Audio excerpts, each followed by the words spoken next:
Episode की starting में हमें बताया जाता है कि भगवान ने सबसे पहले हम इंसानों को बनाया और हमारे बाद विचेस को बनाया और अपनी पावर्स को इन विचेस के साथ शेयर किया और उनसे कहा तुम्हें इंसानों की मदद करनी है और उनका मार्गदर्शन करना है। विचेस इस बात के लिए मान गई और उन्होंने कसम खाई कि वो इंसानों के लिए अपनी लाइफ को जिएंगी और उनकी हर कदम पर मदद करेंगी। लेकिन अब के समय इंसानों ने विचेस को मारना और उनका नरसंहार करना शुरू कर दिया है। तभी हमें रेडियो एम्पायर के बारे में बताया जाता है जहाँ पर विचेस का शिकार करने की प्रथा को आरंभ कर दिया गया है। तभी हमें एम्पायर से मीलों दूर एक लड़के को दिखाया जाता है एंड यही हमारा मेन कैरेक्टर है। इसका नाम एडोनिस है और ये एक विच का स्टूडेंट है और इसकी मास्टर का नाम है क्लोई जो कि आइस यूजर की एक अच्छी मैजिशियन है। और क्योंकि इंसान अब विचेस को मार रहे हैं इसीलिए दोनों इंसानों से जान बचाते हुए इधर उधर भाग रहे हैं। अब क्लोई अपने मैप में अपनी लोकेशन पता लगाने की कोशिश कर रही थी लेकिन तभी एडोनिस अपने फोन में अपनी लोकेशन को बड़ी आसानी से पता कर लेता है। लेकिन क्लोई एडोनिस पर काफी ज्यादा गुस्सा करने लगती है और उससे कहती है बेवकूफ लड़के, अगर तुम अपने स्मार्टफोन का इस्तेमाल करोगे तो उन लोगों को हमारी लोकेशन पता चल जाएगी। इस पर एडोनिस क्लोई को बताता है कि मैंने अपने स्मार्टफोन की सेटिंग में कुछ छेड़छाड़ करी है जिस वजह से वो लोग हमारी लोकेशन का कभी भी पता नहीं लगा पाएंगे और इसीलिए हम लोग अपने स्मार्टफोन का इस्तेमाल कर सकते हैं। लेकिन क्लोई उसकी बात को नहीं मानती है और उसके सर पे 2-3 मुक्के जड़ती है और उससे कहती है तुम शांति से बैठे रहो। अब एडोनिस क्लोई से पूछता है मुझे बताओ कि हम लोगों को कब तक ऐसे ही भागते रहना होगा और आखिर हम लोग भाग ही क्यों रहे हैं। क्लोई उसे बताती है क्योंकि मैं एक विच हूँ और जब तक इंसान विच को मारना बंद नहीं करेंगे तब तक हम लोगों को भागते रहना होगा। एडोनिस ये बात सुनकर थोड़ा नाराज हो जाता है। क्लोई उसके कंधे पर हाथ रखती है और उससे कहती है तुम चिंता मत करो और अब हम लोग को यहाँ से चलना चाहिए। हम लोग एक ऐसी जगह ढूंढेंगे जहाँ पर विचेस को मारा ना जाता हो और वहाँ पर हम लोग अपनी जिंदगी को अच्छे से जिएंगे और अगर हमारी किस्मत अच्छी रही तो वहाँ पर एक स्कूल भी होगा जहाँ पर तुम पढ़ने जा पाओगे और तुम्हारे जो मन में आए तुम वो करना। लेकिन एडोनिस कहता है मुझे कोई भी स्कूल नहीं जाना, मुझे बस तुम्हारे नीचे ही पढ़ना है। तो क्लोई उससे मजे लेते हुए कहती है तो क्या तुम्हें अपने से बड़ी लड़कियां पसंद है। एडोनिस अपने मन में सोचता है क्लोई आखिर आप इतनी शांत कैसे हो, जो इंसान हमारे साथ करते हैं आपको उस पर गुस्सा नहीं आता और क्या हम अपने मैजिक का यूज करके सभी इंसानों को मार नहीं सकते। लेकिन तभी कुछ इंसान उन दोनों की लोकेशन ढूंढते हुए वहाँ पर आ जाते हैं। तभी एडोनिस अपने मैजिक का यूज करके उन्हें मारने वाला होता है लेकिन क्लोई उसको रोक देती है और अपने आइस मैजिक का यूज कर एक ही बार में सभी को जमा देती है। तभी हमें रेडियो एम्पायर के एम्परर गोते को दिखाया जाता है। गोते अपने आदमियों से कहता है क्लोई को मेरे सामने अभी के अभी लेकर आओ क्योंकि अब मैं उस विच को ज्यादा भागने नहीं दूंगा। इधर हम देखते हैं कि क्लोई ने अपने मैजिक से सभी को बर्फ में जमा रखा है लेकिन एडोनिस उस पर गुस्सा करते हुए उससे बोलता है आप मुझे कुछ करने क्यों नहीं देती हो, मैं इन कीड़े मकोड़ों को तो संभाल ही सकता हूँ और फिर मेरे मैजिक सीखने का फायदा ही क्या है जब मैं उसे यूज ही नहीं कर सकता। लेकिन क्लोई उससे कहती है कि तुम अभी भी अनएक्सपीरियंस्ड हो इसीलिए मैं तुम्हें अपने मैजिक का इस्तेमाल करने नहीं देती हूँ। लेकिन तभी एडोनिस अपने मैजिक से एक बड़ी सी स्वॉर्ड को समन कर लेता है और वो क्लोई से कहता है भला आपका कोई स्टूडेंट आखिर अनएक्सपीरियंस्ड कैसे हो सकता है। लेकिन क्लोई उससे कहती है मुझे तुम्हारी बातों से गुस्सा आ जाएगा इसीलिए चुप रहो। लेकिन एडोनिस उससे कहता है मैं एक इंसान हूँ इसीलिए आप नहीं चाहती हो कि मैं अपनी ही जाति के लोगों को मारूं क्योंकि आप बहुत ज्यादा अच्छी हो। चाहे इंसान हमारे साथ जैसा भी करे लेकिन आप अपने इमोशन को रोक लेती हो ताकि मैं उनसे फाइट ना करूं और इसीलिए आप मुझे उन लोगों से लड़ने भी नहीं देती हो। लेकिन अब मैं और नहीं सह सकता, क्या मैं आपको प्रोटेक्ट भी नहीं कर सकता हूं। इसके बाद एडोनिस रोने लग जाता है लेकिन तभी क्लोई उसे गले लगा लेती है और उससे कहती है मैं भी तुम्हें प्रोटेक्ट करना चाहती हूँ। लेकिन तभी वो इंसान जो बर्फ में जमे हुए थे वो क्लोई और एडोनिस को टेलीपोर्ट करने लगते हैं और ये देखकर क्लोई भी काफी ज्यादा हैरान थी। वहीं दूसरी तरफ एम्पायर में हम गोते को देखते हैं जो कि अपने क्राउन को नीचे रखकर स्पीच देने लगता है। गोते बोलता है अब मैं एक एम्पायर की तरह नहीं बल्कि एक इंसान की तरह बात करूंगा। मैंने देखा है कि चाहे कितना ही बड़ा डिजास्टर आ जाए या महामारी आ जाए हमें विचेस के ऊपर डिपेंड रहना पड़ता है। हमें उनके सामने झुककर रहना पड़ता है, उन्हें रिवॉर्ड देना पड़ता है और उनसे डरना पड़ता है। लेकिन क्या हम इंसानों की बुद्धिमत्ता हमेशा उनके मैजिक के तले दबे रहेगी?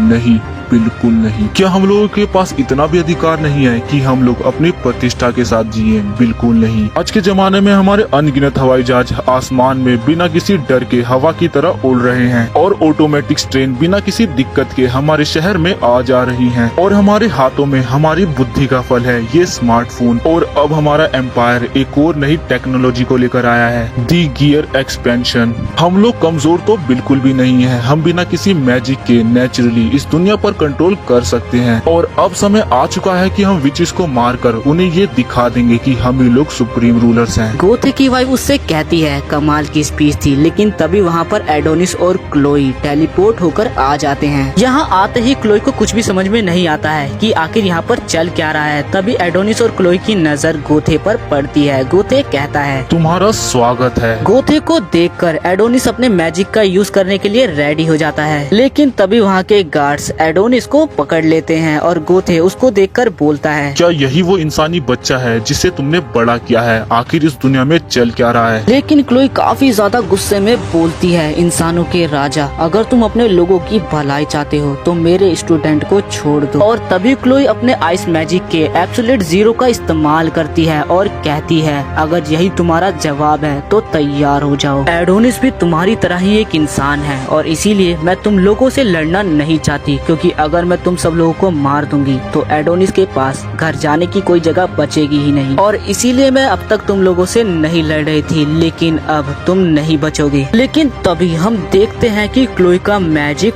टूट जाता है और अपने मैजिक को टूटता देखकर क्लोई काफी ज्यादा हैरान हो जाती है। गोथे उससे कहता है तुम लोग कभी नहीं समझ पाओगे हमारे साइंस को कि आखिर हम लोगों ने क्या हासिल किया है। अब हमें बताया जाता है कि इंसानों ने एक ऐसा डिवाइस बना लिया है जिसकी वजह से वो लोग विच के मैजिक को नलीफाई और सप्रेस कर सकते हैं, और इस डिवाइस का नाम है SDM2। इसके बाद गोथे क्लोई के पास जाता है और उसके कपड़ों को फाड़ देता है और उससे कहता है बिना मैजिक के तुम एक लाचार औरत के अलावा कुछ नहीं हो। और सभी इंसान बेशर्मी से क्लोई की फोटो खींचने लगते हैं। इस बात से एडोनिस को काफी ज्यादा गुस्सा आता है और वो कहता है मैं तुम सब लोगों को मौत के घाट उतार दूंगा। तभी गेथो कहता है ये छोटा सा लड़का कुछ ज्यादा ही शोर कर रहा है, इसे भी मार दो। ये देखकर क्लोई गेथो के सामने झुक जाती है और उससे कहती है इससे उसका कुछ भी लेना देना नहीं है। तुम भले ही विचेस को मार दो, लेकिन वो तुम्हारी तरह ही एक इंसान है। मैंने उसे बचपन में ही किडनैप कर लिया था और उसे अपने नौकर की तरह पाला है, इसीलिए मैं तुमसे भीख मांगती हूँ, तुम उसे जाने दो। वहीं एडोनिस को पता था कि ये सारी बातें वो उसकी जान बचाने के लिए कह रही है, और इसीलिए एडोनिस अपने मैजिक का बार बार इस्तेमाल करता है, लेकिन उसका मैजिक वो चाहकर भी यूज नहीं कर पा रहा था। इधर हम देखते हैं कि गेथो क्लोई के ऊपर गन तान देता है और क्लोई भी मरने के लिए तैयार हो जाती है, और मरते मरते वो एडोनिस से कहती है तुम्हारा शुक्रिया। और तभी हमें एक फ्लैशबैक दिखाया जाता है जिसमें हम छोटे एडोनिस को देखते हैं जो कि मरने की हालत पे था, लेकिन तभी क्लोई वहाँ पर आती है और उसकी जान बचा लेती है। और इधर हम देखते हैं कि गेथो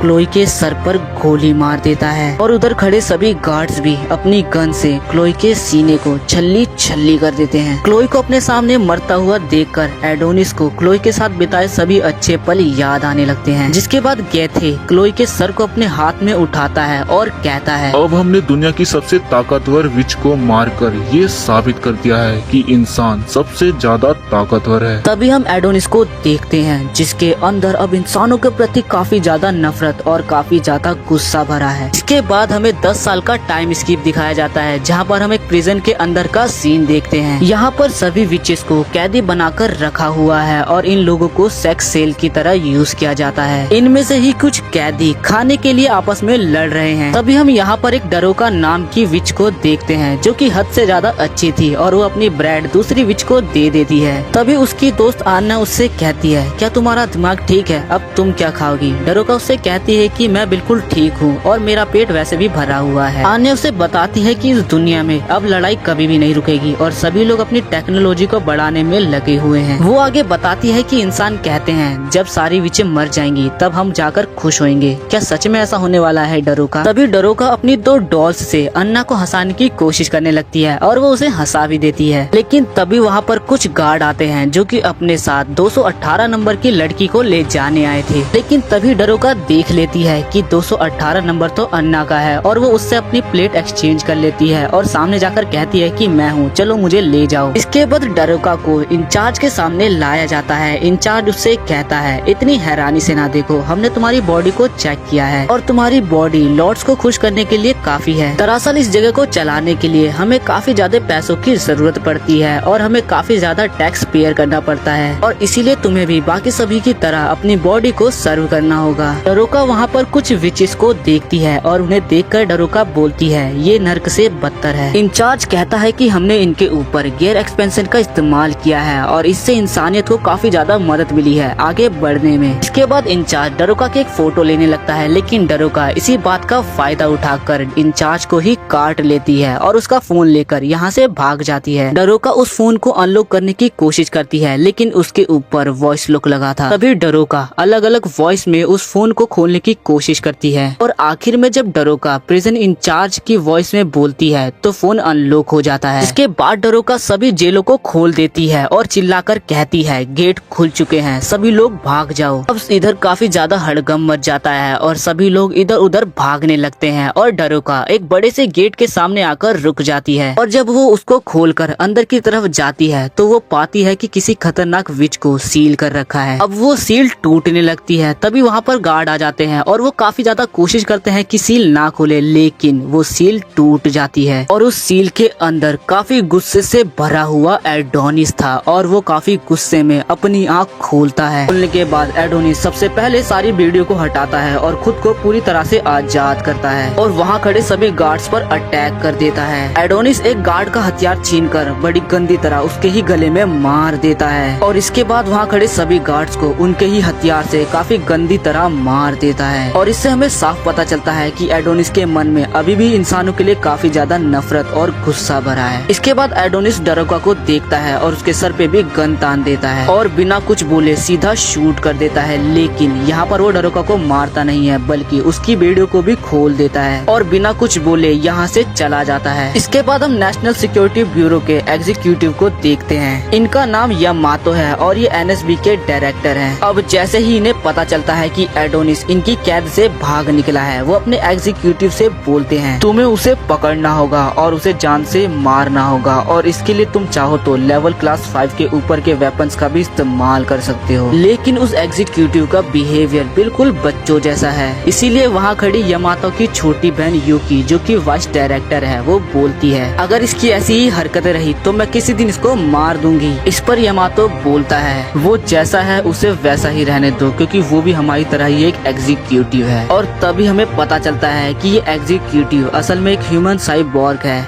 इसके बाद हमें इंटरमेंट कैंप का एक सीन दिखाया जाता है जहाँ पर हर तरफ लाशें बिछी हुई थी और एडोनिस अपना हथियार यहाँ से ले जा चुका था और इस वजह से यहाँ का इंचार्ज काफी ज्यादा डरा हुआ था। तभी उसके सिक्योरिटी गार्ड उसे बता देते हैं कि उस लड़की ने आपका फोन अनलॉक कर लिया था और सभी प्रिजनर को आजाद करा दिया। लेकिन यहाँ इंचार्ज को ये बात समझ में नहीं आ रही कि आखिर उस लड़की ने उसका फोन अनलॉक कैसे किया। और तभी हमें पता चलता है कि एडोनिस का थ्रेड लेवल SS है जो कि सबसे ज्यादा पावरफुल और सबसे ज्यादा खतरनाक होता है और हो भी क्यों ना ये सब कुछ क्लोई की वजह से जो है। इसके बाद हम एडोनिस को देखते हैं जो कि एक बिल्डिंग के ऊपर बैठा होता है और फिर वो ब्रिटेन स्टाइल समनिंग मैजिक का इस्तेमाल करता है और एक बुलेट को फायर करता है, लेकिन एडोनिस के मैजिक की वजह से वो बुलेट काफी ज्यादा बड़ी हो जाती है और जाकर एक बिल्डिंग से टकरा जाती है। और इसके बाद एडोनिस काफी गुस्से से बोलता है अब समय आ चुका है इस दुनिया के आखिरी इंसान तक को मिटाने का।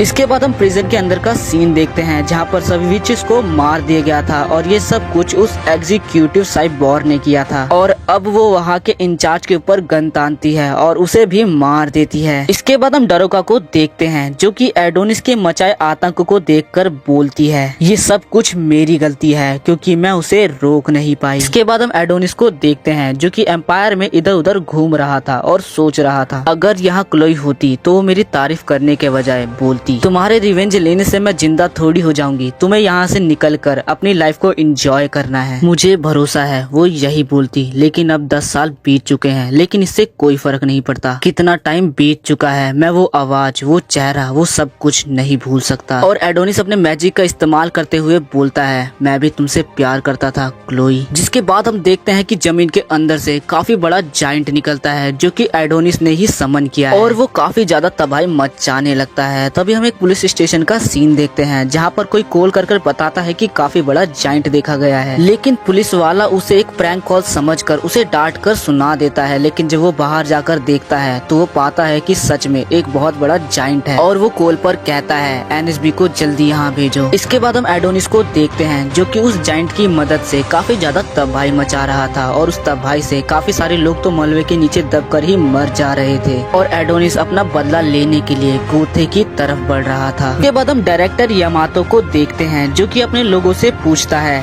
क्या इसकी रिपोर्ट एम्परर तक पहुंचा दी गई है। गार्ड्स उसे बताते हैं कि क्वीन ने रिपोर्ट को ब्लॉक कर दिया है क्योंकि एम्परर की तबीयत बहुत ज्यादा बिगड़ रही है। इस पर डायरेक्टर बोलता है तो इसका मतलब ये है कि अब मैं अपनी पावर्स का पूरी तरह से इस्तेमाल करूंगा। इसके बाद डायरेक्टर एयर फोर्स और ग्राउंड फोर्स को उस जाइंट पर अटैक करने के लिए भेज देता है। तभी उसकी बहन यूकी उसे बताती है कैंप के अंदर से वो लड़का और उसका वेपन दोनों ही गायब हैं। जिसके बाद डायरेक्टर अपने लोगों से पूछता है मैजिक को सप्रेस करने वाला डिवाइस अभी कहाँ है। जिस पर गार्ड उसे बताते हैं कि वो उस डिवाइस को 10 सालों से चलाया नहीं गया है तो कुछ कंफर्मेशन नहीं है कि वो चलेगा या नहीं। इसके बाद हम एक साथ काफी सारे टैंक्स को देखते हैं जो कि उस जाइंट पर अटैक करने के लिए आए थे और वो एक साथ अटैक करते भी हैं लेकिन इसका कुछ भी फायदा नहीं था क्योंकि उनका अटैक उस जाइंट के आसपास भी नहीं जा पा रहा था। तभी एडोनिस अपने जाइंट से एक बिल्डिंग पर पंच मरवाता है जिसके मलबे से ही वो सारे टैंक तबाह हो जाते हैं। इसी बीच हमें ये बताया जाता है कि ये 10 साल एडोनिस के लिए बर्बाद नहीं गए थे। उसने अपने मन में ही इतनी रिसर्च कर ली थी कि वो पूरी दुनिया को तबाह कर सकता था। ब्राइटन स्टाइल मैजिक सीखने के लिए मैजिक के अर्थ को समझना होगा और उसको मैथमेटिकली कन्वर्ट करना होगा, वो भी एक खास तरीके के क्विल के साथ जो कि एडोनिस का हथियार है। और बिना एक महान टीचर के ये सब कुछ करना नामुमकिन है। लेकिन एडोनिस के पास पहले से ही क्लोई थी और एडोनिस के लिए ये लोग और 10 साल पहले के लोगों के बीच में कोई अंतर नहीं है। उन लोगों ने अपने पर्पस के लिए क्लोई को मारा और इन लोगों ने उसी गिल्ड का फायदा उठाया। इसीलिए एडोनिस के लिए इन लोगों के बीच में कोई फर्क नहीं है। इसके बाद एडोनिस अपने मैजिक का इस्तेमाल कर 2 मशीन गन्स को समन कर लेता है और जितने भी लोग उसे दिखते हैं वो बेरहम होकर उन सब पर फायर कर देता है और बड़ी गंदी तरह मार देता है। और एडोनिस मुस्कुराते हुए कहता है आँख के बदले आँख और कुछ नहीं। इसके बाद एडोनिस खुशी के मारे रोने लग जाता है और बोलता है ये क्या है, मुझे आज तक ऐसा कभी महसूस नहीं हुआ, कितना सुंदर नजारा है। तभी वो एग्जीक्यूटिव एनएसबी को एडोनिस की लोकेशन बता देती है जिसके बाद एयर फोर्स एडोनिस पर मिसाइल से अटैक करती है। इस अटैक से जाइंट को डैमेज पहुंचता है और एडोनिस भी नीचे गिर जाता है। वहीं हम एक छोटे से बच्चे को देखते हैं जिसकी मॉम मर चुकी थी और उसके ऊपर एक बिल्डिंग गिरने वाली थी लेकिन तभी डोराको उसे बचा लेती है। इसके बाद डोराका उस बच्चे को किसी के पास छोड़कर एडोनिस को रोकने के लिए चली जाती है। इसके बाद हम एडोनिस को देखते हैं जो कि जमीन पे पड़ा हुआ था और वो बोलता है मेरी बॉडी अभी भी पूरी तरह से ठीक नहीं है। इसके बाद हम एम्परर गोथे को देखते हैं जो कि बीमार पड़ा हुआ था और उसकी वाइफ उससे बोलती है लेटे रहो, एम्पायर अभी पूरी तरह से सुरक्षित है। इसके बाद गोथे खांसने लगता है और उसके मुंह से खून निकलने लगता है और हमें पता चलता है कि गोथे को कभी ना ठीक होने वाली बीमारी हुई है और वो बोलता है गॉड,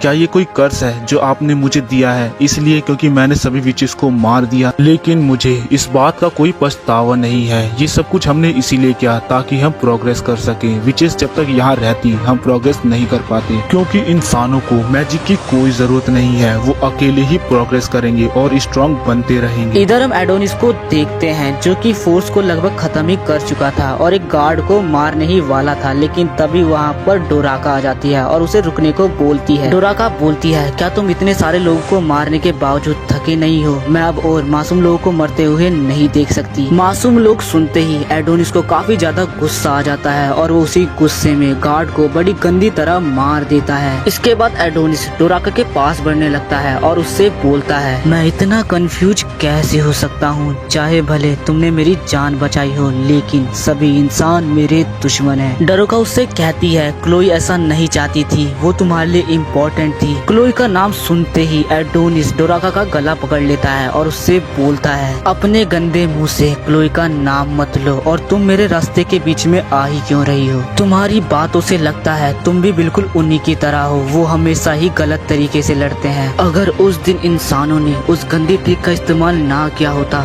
तो क्लोई कभी मरती ही नहीं। इस पे डोराका बोलती है एडोनिस यही तुम्हारा नाम है ना जिसको कि एक महान विच ने दिया था? और वो बताती है कि मैं भी एक विच हूँ। लेकिन इस बात से एडोनिस को और भी ज्यादा गुस्सा आ जाता है और वो उसका गला दबाते हुए उससे बोलता है, अगर तुम एक विच हो तो उस दिन क्लोई को बचाने क्यों नहीं आई। डरोका उससे माफी मांगती है और उससे कहती है, हम सब बस भागने में लगे हुए थे। वो आगे कहती है, पर क्लोई अभी भी जिंदा हो सकती है। लेकिन एडोनिस उसको जमीन में पटक देता है। डरोका आगे बोलती है, लेकिन एडोनिस बोलता है, अब उसका और भी ज्यादा मजाक ना उड़ाओ, और वो अपने मैजिक से एक सोर्ड को समन कर लेता है और डरोका के गले पर रख कर बोलता है, मैं तुम्हें मार दूंगा और जो भी क्लोई के बारे में कुछ भी कहेगा मैं उन सबको मार दूंगा। डरोका उसे समझाती है कि मैं क्लोई को वापस जिंदा कर सकती हूँ, बस हमें तुम्हारी मेमोरीज की जरूरत है। लेकिन एडोनिस को सुनने को तैयार ही नहीं था। एडोनिस के ना मानने पर डरोका उससे कहती है, ठीक है तुम मुझे मार दो, लेकिन मैं काफी खुश हूँ कि मैं तुमसे मिली। लेकिन इससे एडोनिस को क्लोई की याद आ जाती है और वो रोते हुए बोलता है, क्या सच में कोई ऐसा तरीका है जिससे क्लोई वापस आ सकती है। डरोका खड़े होकर बोलती है, हाँ, और वो एडोनिस की तरफ अपना हाथ बढ़ाते हुए बोलती है, अब तुम और अकेले नहीं हो। लेकिन तभी एक गोली सीधा आकर डरोका को लगती है और उसकी जान चली जाती है। एडोनिस के सामने बिल्कुल क्लोई की ही तरह डरोका भी मारी गई और यहाँ हमें पता चलता है कि ये गोली उसी ह्यूमन साइबोर एग्जीक्यूटर ने मारी है।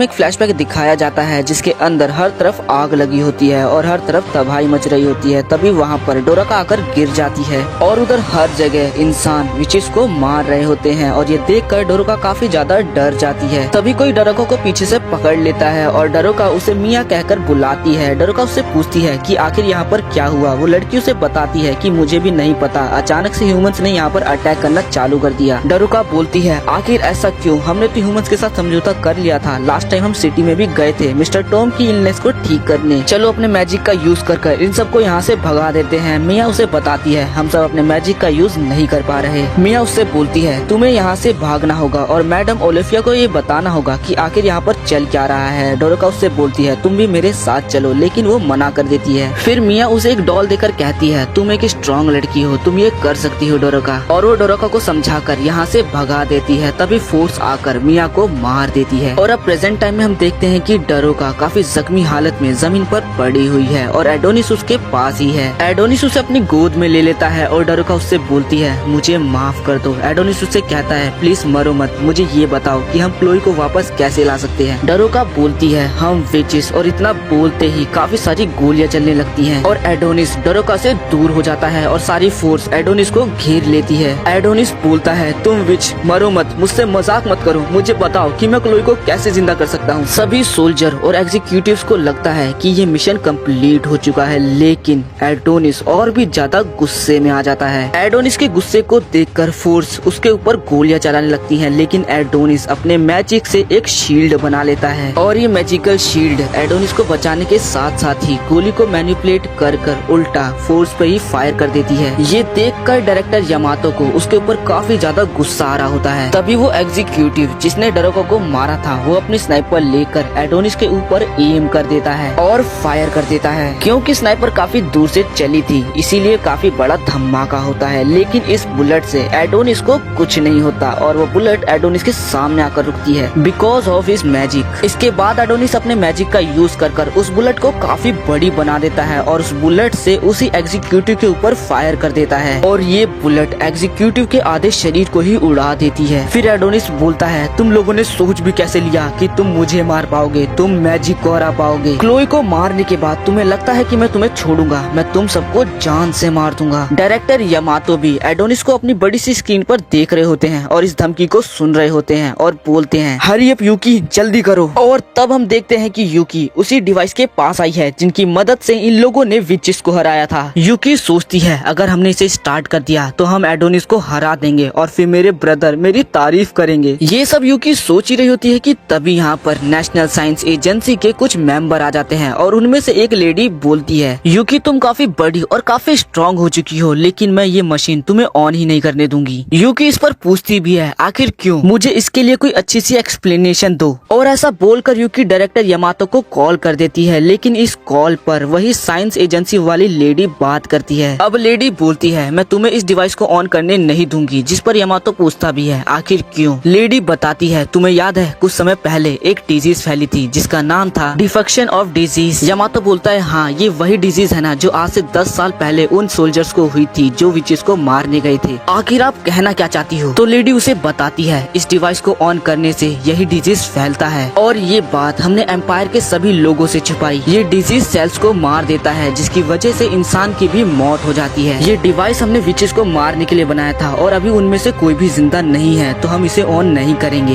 क्योंकि अगर ये ऑन हुआ तो इसका रेडिएशन हवा में फैल जाएगा। यामातो बोलता है आखिर आप ये क्या कह रही हो। तो वो लेडी बोलती है तुम्हें याद है ना इस डिवाइस के सामने जो खड़ा था ह्यूमैनिटी की रक्षा के लिए उसका क्या हाल हुआ। और यामातो काफी हैरानी से बोलता है कहीं आपका इशारा किंग की तरफ तो नहीं। वही दूसरी तरफ एडोनिस अपना मौत का तांडव चालू रखता है और सभी सोल्जर्स को मार रहा होता है। वही दूसरी तरफ यूकी भागती है डिवाइस को ऑन करने के लिए और वो लेडी उसके पीछे भागती है उसे रोकने के लिए। यूकी सीधा उस जगह पहुंच जाती है जहां से मशीन एक्टिवेट होगी और उसे एक्टिवेट करने लगती है और यूकी उस लेडी की बिना बातों को सुने उस डिवाइस को एक्टिवेट कर देती है। इसके एक्टिवेट होते ही दूसरी तरफ एडोनिस का मैजिक खत्म हो जाता है। ये देख यामातो वापस से उस लेडी को कॉल करता है और पूछता है आखिर क्या हुआ। और तब हम देखते हैं कि यूकी काफी ज्यादा जख्मी हालत में वहाँ पर होती है और वो लेडी मरते मरते बचती है। लेडी के मुंह से काफी ज्यादा ब्लड बह रहा होता है लेकिन तब भी वो बोलती है नथिंग। और हम देखते हैं कि उस लेडी ने डिवाइस को एक्टिवेट होते ही बंद कर दिया। लेडी बोलती है तुम्हारी जो ड्यूटी है वो करो यामातो, उसे खत्म कर दो। वहीं दूसरी तरफ हम देखते हैं सारी फोर्स मिलकर एडोनिस पर अटैक करने के लिए पहुंच जाती है और एडोनिस भागकर अपने क्वील को उठाने जाता है। तभी फोर्स में से एक सोल्जर आगे आकर बोलती है तुम्हारी हिम्मत भी कैसे हुई हमारी सिटी को डिस्ट्रॉय करने की। तभी वहाँ पर एक बिल्डिंग टूटकर उन लोगों के बीच में गिर जाती है। बिल्डिंग की एक तरफ सारी फोर्स होती है और दूसरी तरफ एडोनिस के साथ वो सोल्जर। अब वो सोल्जर अपनी गन में से एक ब्लेड निकालता है जिसे देख एडोनिस सोचता है क्या मैं मरने वाला हूँ, क्या यही मेरी मौत है। तो फाइनली अब मैं तुम्हारे पास आ रहा हूँ और वो अपना गला आगे कर देता है। तभी वो सोल्जर अपनी ब्लेड से उसके सर को धड़ से अलग कर देती है। वहीं दूसरी तरफ पूरी फोर्स उस सोल्जर की चिंता कर रही होती है। तभी वो सोल्जर एडोनिस की मुंडी को हाथ में लेकर आती है और पूरी फोर्स को उसकी मुंडी दिखाते हुए कहती है मैंने कर दिया। एडोनिस के कटे गले को देखकर उन सोल्जर्स के साथ पूरा नेशन खुश हो जाता है, जिसके तुरंत बाद ही वो एम्पायर में हुए डैमेज को रिकवर करने लगते हैं और बचे हुए इंसानों को हॉस्पिटल पहुंचाने लगते हैं। और वहीं हम एडोनिस के कटे धड़ को देखते हैं। यामातो उस सोल्जर को देखकर बोलता है ये काफी यंग है, लगता है इसने न्यू ज्वाइन किया है। और तभी वो अपने सोल्जर्स को ऑर्डर देता है जाकर यूकी को चेक करो। दूसरी तरफ हम देखते हैं कि यूकी और वो लेडी काफी जख्मी हालत में है और उन्हें हॉस्पिटल ले जाया जा रहा है। तभी हमें सबके पीछे नरेवली एक आवाज आती है हमने एक ह्यूमन को पाला 10 साल तक। वो बच्चा जो क्लोई के साथ था हमने उसे 10 साल तक हमने प्रिजन में पाला और उसने इंसान होते हुए भी काफी सारे इंसानों को मार दिया। लेकिन अब तक हम ये नहीं समझ पाए हैं कि आखिर कैसे वो एक इंसान होकर मैजिक का यूज कर पा रहा है। लेकिन मुझे अब खुद पर गुस्सा आ रहा है कि मैंने 10 साल पहले ही उस बच्चे को क्यों नहीं मार दिया। और हम देखते हैं कि ये भाषण गोथे दे रहा होता है। लेकिन अब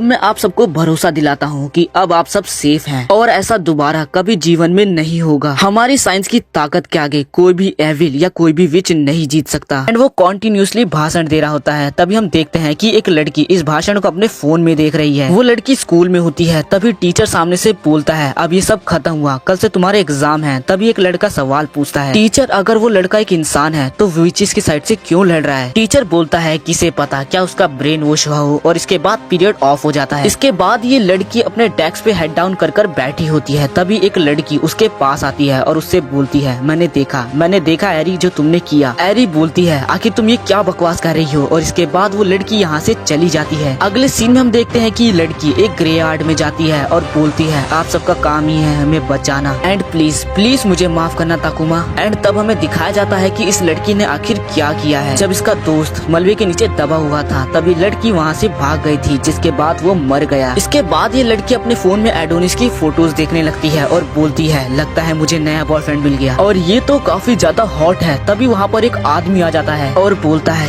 ये तो बुरा है, जिससे वो लड़की थोड़ा डर जाती है। और वो आदमी बोलता है मुझे माफ करना, मैंने तुम्हें डरा दिया। वो लड़की देखती है कि ये तो एक गवर्नमेंट ऑफिसर है, इसीलिए वो एडोनिस की फोटोज को डिलीट करने लगती है। तो वो आदमी बोलता है इसकी कोई जरूरत नहीं है, जिसके बाद वो लड़की उससे माफी मांग कर यहाँ से भाग जाती है। इस आदमी का नाम ओइजी है और ये कॉल पर बात करते हुए बोलता है एक हाई स्कूल की लड़की यहाँ से भाग रही है, तुम उसे पकड़ो, मुझे फर्क नहीं पड़ता कि उसके साथ क्या होगा, या तो नेशन उसे मार देगा या इम्प्रूव मूवमेंट देगा। और तब हमें पता चलता है कि ये कोई मामूली गवर्नमेंट ऑफिसर नहीं है, ये नेशनल एजेंसी इंटेलिजेंस का डायरेक्टर है और इसका नाम ओजी गॉर्जियस है। वहीं दूसरी तरफ जिस लड़की से ये बात कर रहा होता है वो बोलती है प्लीज आप मेरा कॉल पहले उठा ले कीजिए, और हमें पता चलता है कि ये लड़की नेशनल इंटेलिजेंस की चीफ डायरेक्टर है जिसका नाम चार्मिक है और ये एक बहुत बड़े पीसी के ऊपर कुछ तो रिसर्च कर रही है। अब चार्मिक बोलती है ये बॉडी नकली है, एडोनिस की बॉडी नकली है, और हम एडोनिस के शरीर को देखते हैं। तभी एडोनिस अपनी आँख खोलता है। हम यूनिवर्स को देखते हैं जिसके तुरंत बाद हम एडोनिस को देखते हैं जो कि काफी ज्यादा चिल्ला रहा होता है। एडोनिस के अगल बगल काफी सारी नर्सेस होती हैं जो कि बोलती हैं इसका टेम्परेचर अब गिरता जा रहा है, ऐसे तो ये मर जाएगा, एक इंसान इतना दर्द नहीं सह सकता। तभी यहाँ पर मैडम ओफिलिया आती है और बोलती है तुम हिम्मत रखो। इसके बाद वो अपने मैजिक से एडोनिस को उसकी सारी यादें दे देती हैं। इसके बाद हमें एडोनिस की फेक डेथ को दिखाया जाता है कि कैसे उसने धोखा दिया था। वो उसकी आंखें खुलती है और वो अपनी आंखों के सामने अपना एक कटा सर पाता है और वहीं वो उस सोल्जर को पाता है जिसने उसका सर काटा था। वो बताती है मैंने डेथ कैंसिल मैजिक का इस्तेमाल किया जिस वजह से तुम अभी तक जिंदा हो और ये तुम्हारी नकली बॉडी है, डुप्लीकेट बॉडी है। ये सुनकर एडोनिस काफी ज्यादा हैरान होता है। तभी वो सोल्जर अपना नाम एना बताती है जिसके बाद वो एडोनिस को मैडम ओफिलिया के पास भेज देती है और इस तरह एडोनिस की फेक डेथ को दिखाया गया जिस वजह से मेरे साथ साथ आप लोग भी कंफ्यूज हो गए और हमें लगा कि एडोनिस मर चुका है। अब एडोनिस काफी ज्यादा तड़पने लगता है। तभी उसकी आंखें खुल जाती हैं और वो बेड से नीचे गिर जाता है। तभी वहाँ पर मैडम ओफिलिया उसे गले लगाते हुए कहती है तुम्हारा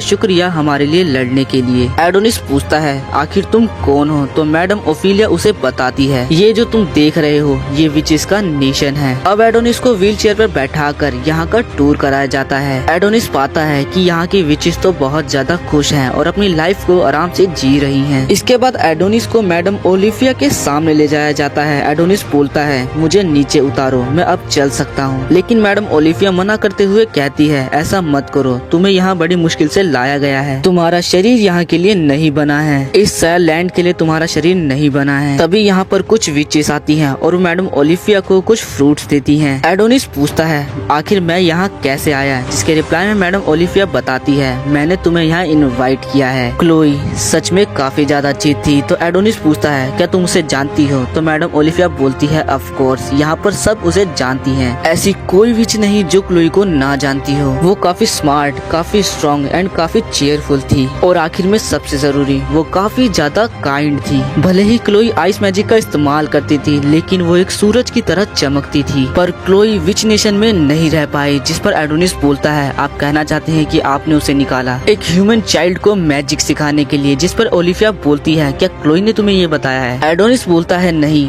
मैं खुद ही सब कुछ समझ गया, आखिर इतने टाइम तक जो मैं क्लोई के साथ रहा हूँ। मैडम ओलिविया बोलती है मैजिक हमारे लिए हमारी जान से भी बढ़कर है, ये हमारे और गॉड के बीच का एक डेकोरेशन है जो हमें मिला है मानवता को अच्छाई से भरने के लिए। मैजिक मानव के लिए नहीं बना है लेकिन क्लोई ने तुम्हें सिखाया और वो तुम्हें ले आई। हम सब ने उससे कहा था कि वो तुम्हें छोड़ दे लेकिन उसका हमेशा से एक ही जवाब था मुझे माफ करना। एडोनिस बोलता है क्या आपका क्लोई को याद करना हो गया? मैडम ओलिविया बोलती है मुझे माफ करना। इसके बाद मैडम ओलिविया एडोनिस को उसका क्विल दिखाती है। क्विल को आगे लेने के लिए जैसे ही एडोनिस बढ़ता है वो नीचे गिर जाता है और उसके शरीर में बिल्कुल भी जान नहीं होती। मैडम ओलिविया क्विल को एडोनिस को देते हुए बोलती है ये सच में एक मास्टरपीस है क्योंकि इसके अंदर ड्रैगन की आंखें लगी हुई है। ये क्विल तुम्हारे लिए क्लोई ने बनाया था ना? एडोनिस बोलता है हाँ, और कौन बनाएगा? एडोनिस बोलता है मैडम ओलिविया यही है ना तुम्हारा नाम? क्या सच में क्लोई वापस आ सकती है? जिसके रिप्लाई में मैडम ओलिविया बोलती है हम विचेस झूठ नहीं बोलते। ये सुनकर एडोनिस काफी ज्यादा खुश हो जाता है और फिर वो जैसे ही ऊपर देखता है वो काफी ज्यादा चौंक जाता है क्योंकि वो अर्थ से काफी ज्यादा दूर था। एडोनिस बोलता है आखिर ये क्या है? मैडम ओलिविया बताती है ये एक ऐसी जगह है जहाँ पर ह्यूमंस की रीच कभी नहीं आ सकती। ये एक सेलेस्टियल जगह है जहाँ पर ह्यूमंस नहीं आ सकते और यही विचेस का नया नेशन है और इसका नाम है लूना मिलिया। इसके बाद एडोनिस स्पेस सूट पहनकर मैडम ओलिविया के साथ पृथ्वी की तरफ देख रहा होता है। मैडम ओलिविया बोलती है ह्यूमंस ने साइंस में सच में काफी ज्यादा तरक्की कर ली है।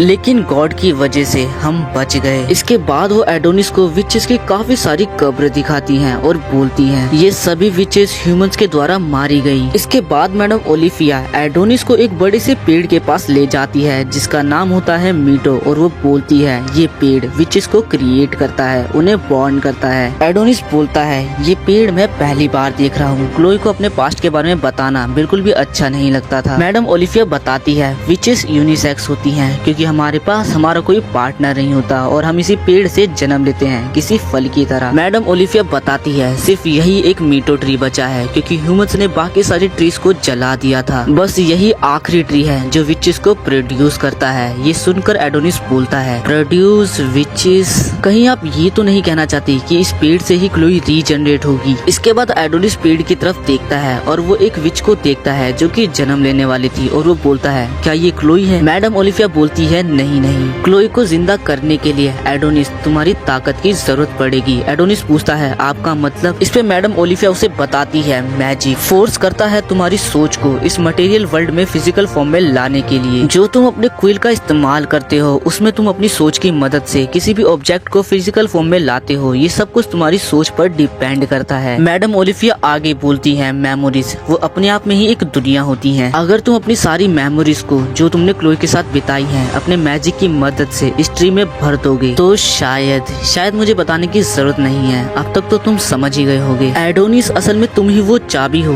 जो क्लोई को वापस ला सकती है। इसके बाद मैडम ओलिफिया यहाँ से जाते हुए बोलती है जब तुम पूरी तरह से तैयार हो तो हमें बता देना, हम क्लोई को जिंदा करने की सेरेमनी को स्टार्ट कर देंगे। इसके बाद एडोनिस जमीन पर लेटकर सोच रहा होता है तो मेरे मैजिक से क्लोई वापस आ सकती है। तभी यहाँ पर वो लड़की आ जाती है जिसने एडोनिस को बचाया था। एडोनिस बोलता है तुम तो वही हो ना जिसने मेरे ऊपर डुप्लीकेट मैजिक कास्ट किया था। वो बोलती है तुम्हें मुझसे कुछ कहना नहीं है। एडोनिस बोलता है क्या कहूँ? Thank you. वो बोलती है क्या तुम्हें बिल्कुल भी एहसास नहीं है तुम्हारे लिए ढरोका ने अपनी जान दे दी? इस पर एडोनिस बोलता है इट्स नॉट माई प्रॉब्लम और ये सब तुम्हारा ही प्लान था और अब तुम मुझ पर गुस्सा उतार रही हो। वो लड़की बोलती है तुम सारे ह्यूमंस एक जैसे ही होते हो, तुम्हें लग रहा है कि तुम अपनी मास्टर को जिंदा कर सकते हो लेकिन हमें समझ में नहीं आ रहा कि हम तुम्हारे लिए आखिर जान क्यों देंगे। एडोनिस बोलता है तुम चुप रहो, मुझे पता है आखिर तुम सब ये क्यों कर रहे हो। तुम सभी क्लोई का यूज करना चाहते हो, मैं इतना भी भोला नहीं हूँ। वो लड़की बोलती है यूज, आखिर तुम क्या कहना चाहते हो? तभी हमें एडोनिस के प्रोस्पेक्टिव से एक फ्लैशबैक दिखाया जाता है जहाँ पर डोरोका उसके बाहों में होती है और बोलती है सारी विचेस क्लोई को जिंदा करके उसका यूज करने का प्लान कर रही हैं। जैसे ही तुम क्लोई को वापस जिंदा करोगे उसे उस नेशन से लेकर भाग जाना, बहुत दूर भाग जाना। अब एडोनिस बोलता है तुम सारी विचेस यहाँ पर आराम से सांस ले सकती हो तो फिर यहाँ पर फूल पत्ती उगाने का क्या मतलब है? ये जगह ह्यूमंस के लिए एक जेल की तरह है। तुम लोगों ने ह्यूमंस को किडनैप कर रखा है और तुम लोग उनको राइटिंग समनिंग मैजिक सिखा रही हो ताकि तुम्हारी फोर्स और बड़ी हो सके। और वो क्विल, वो कलम, वो सिर्फ क्लोई बना सकती है और इसीलिए तुम उसे जिंदा करना चाहती हो। अब वो लड़की एडोनिस से बोलती है तो तुम इस नॉलेज का अब क्या करोगे? और रोते हुए बोलती है प्लीज हमारी मदद करो। एडोनिस बोलता है जब क्लोई जिंदा होगी अगर उसने तुम लोगों को एक्सेप्ट किया तो ठीक है, लेकिन अगर उसने तुम लोगों को रिजेक्ट किया तो तुम लोग भी मेरे दुश्मन बन जाओगे। अगले सीन में हमें दिखाया जाता है कि क्लोई को जिंदा करने की सेरेमनी स्टार्ट हो चुकी है। मैडम ओलिफिया बोलती है तुम यहाँ पर हमारी विल की वजह से आए हो और अब तुम्हारा काम है क्लोई को जिंदा करना। एडोनिस बोलता है हाँ। इसके बाद एडोनिस अपने समनिंग मैजिक का इस्तेमाल करता है और एक स्पेल कास्ट करता है नॉस्टैल्जिक्स मेमोरी, जिसके बाद एडोनिस अपने मैजिक की मदद से अपनी सारी यादों को उस पेड़ के अंदर डाल रहा होता है और एडोनिस की सारी यादें उस पेड़ में उस ककून के अंदर जाती है जहाँ पर एक विच जन्म लेने वाली थी। एडोनिस याद करता है कि कैसे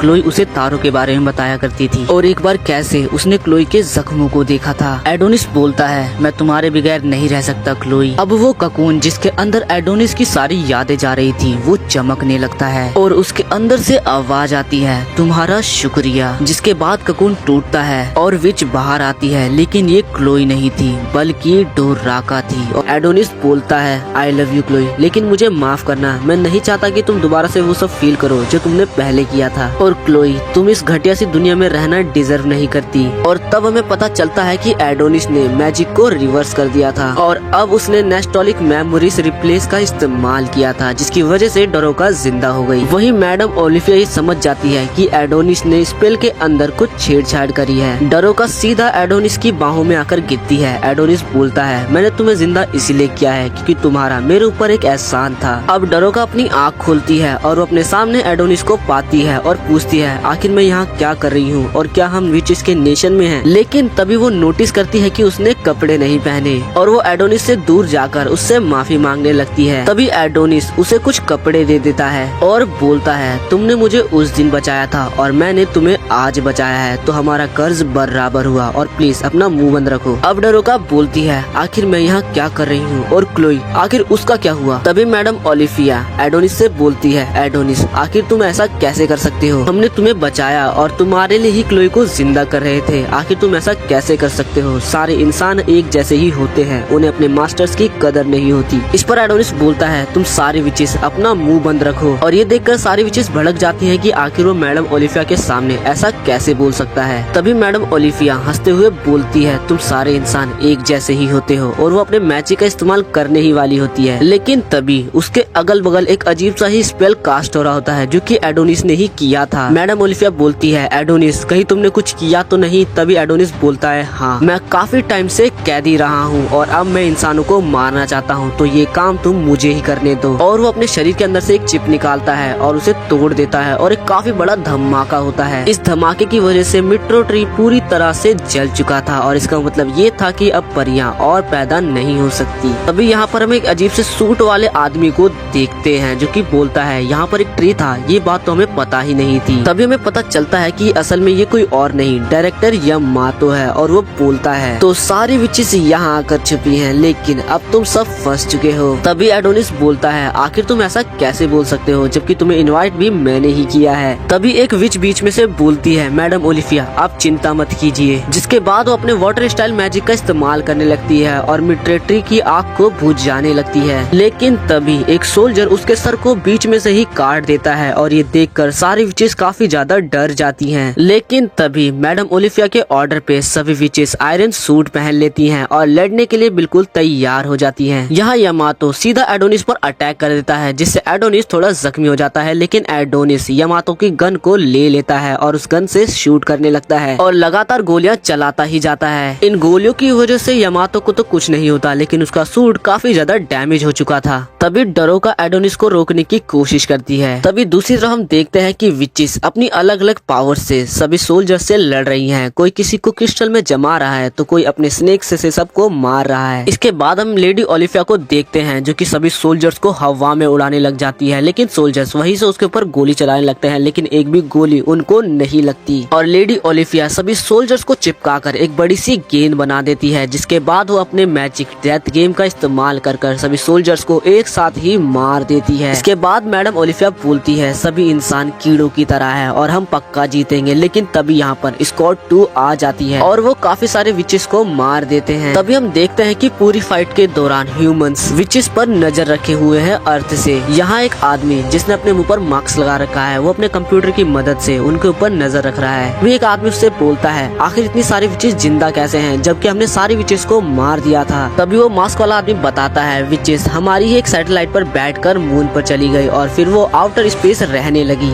इस बात से वो मोटा काफी ज्यादा गुस्से में आ जाता है और बोलता है, आखिर तुम्हारा काम क्या है, हम तुम्हें पैसे किस लिए देते हैं? तुम साइंस एजेंसी वालों का काम ही ये है कि तुम विचेस पर नजर रखो। और आज 10 साल बाद हमें पता चल रहा है कि विचेस अभी भी जिंदा हैं। ये इन्फॉर्मेशन तुम्हारी जान से भी ज्यादा कीमती है। तभी एक आदमी बोलता है, अपना मुंह बंद रखो, इसके बारे में हम बाद में बात करेंगे, अभी हमारे सोल्जर्स लड़ने गए हुए हैं, तो उनका जोश बढ़ाओ। और असल में ये आदमी नेशनल इंटेलिजेंस का डायरेक्टर शिरो शागी है। अगले सीन में हम यूकी को देखते हैं, जिसका इलाज चल रहा होता है और यामातो वहीं खड़ा होता है और बोलता है, मेरी बहन ने सब कुछ मेरे लिए किया, आखिर इसकी गलती ही क्या थी? ये तो बस अभी 14 ही साल की है और ये सब कुछ उस एडोनिस की वजह से हुआ है, मैं उसे जिंदा नहीं छोड़ूंगा। और अब प्रेजेंट टाइम में हम देखते हैं यामातो ने अपने सूट की पावर को 500 प्लस बढ़ा लिया है और खड़ा हो जाता है एडोनिस के सामने लड़ने के लिए और बोलता है, तो चलो लड़ाई को जारी रखते हैं। इसके रिप्लाई में एडोनिस बोलता है, तुम काफी जिद्दी हो, लगता है मरे बिना मानोगे नहीं। और इनके बीच में लड़ाई चालू होती है और यामातो एडोनिस के मुंह पर अपने एक पंच को लैंड करता है, जिसकी वजह से एडोनिस काफी दूर जाकर गिरता है। रोका तुरंत एडोनिस के पास जाती है। तभी यामातो बोलता है, आखिर तू एक इंसान इंसान होकर विचिस की मदद कैसे कर सकता है। यहाँ एडोनिस डरोका से बोलता है खुद की जान बचाओ और यहाँ से हटो और प्लीज उस पर नजर रखो। लेकिन तभी यामातो अपने एक अटैक को रेडी करता है और इस पोजीशन में देखने से यामातो बिल्कुल ज़ेनित्सु जैसा लग रहा होता है। इस अटैक को परफॉर्म करने से पहले यामातो सोचता है क्योंकि ये सब खत्म हो जाने के बाद हम एक अच्छी सी जगह पर जाएंगे जहाँ पर हम शांति से रह पाएं। ऐसा बोलकर वो इस अटैक को परफॉर्म कर देता है और इस अटैक का नाम होता है एंटी विच लाइगिरी। और इस अटैक में लगभग वो सभी विचेस को बीच में से काट देता है, इनफैक्ट मैडम ओलिफिया को भी। और हम देखते हैं कि डरोका भी इस अटैक से बच नहीं पाती और बीच में से कट जाती है। लेकिन वो बच चुकी थी क्योंकि वहाँ पर एना आ चुकी थी और उसने अपने डेथ कैंसिल मैजिक से डुप्लीकेट डोराका को कास्ट किया और वो कट गई, लेकिन असली डोराका बच गई। एना डरोका से बोलती है तुम्हारा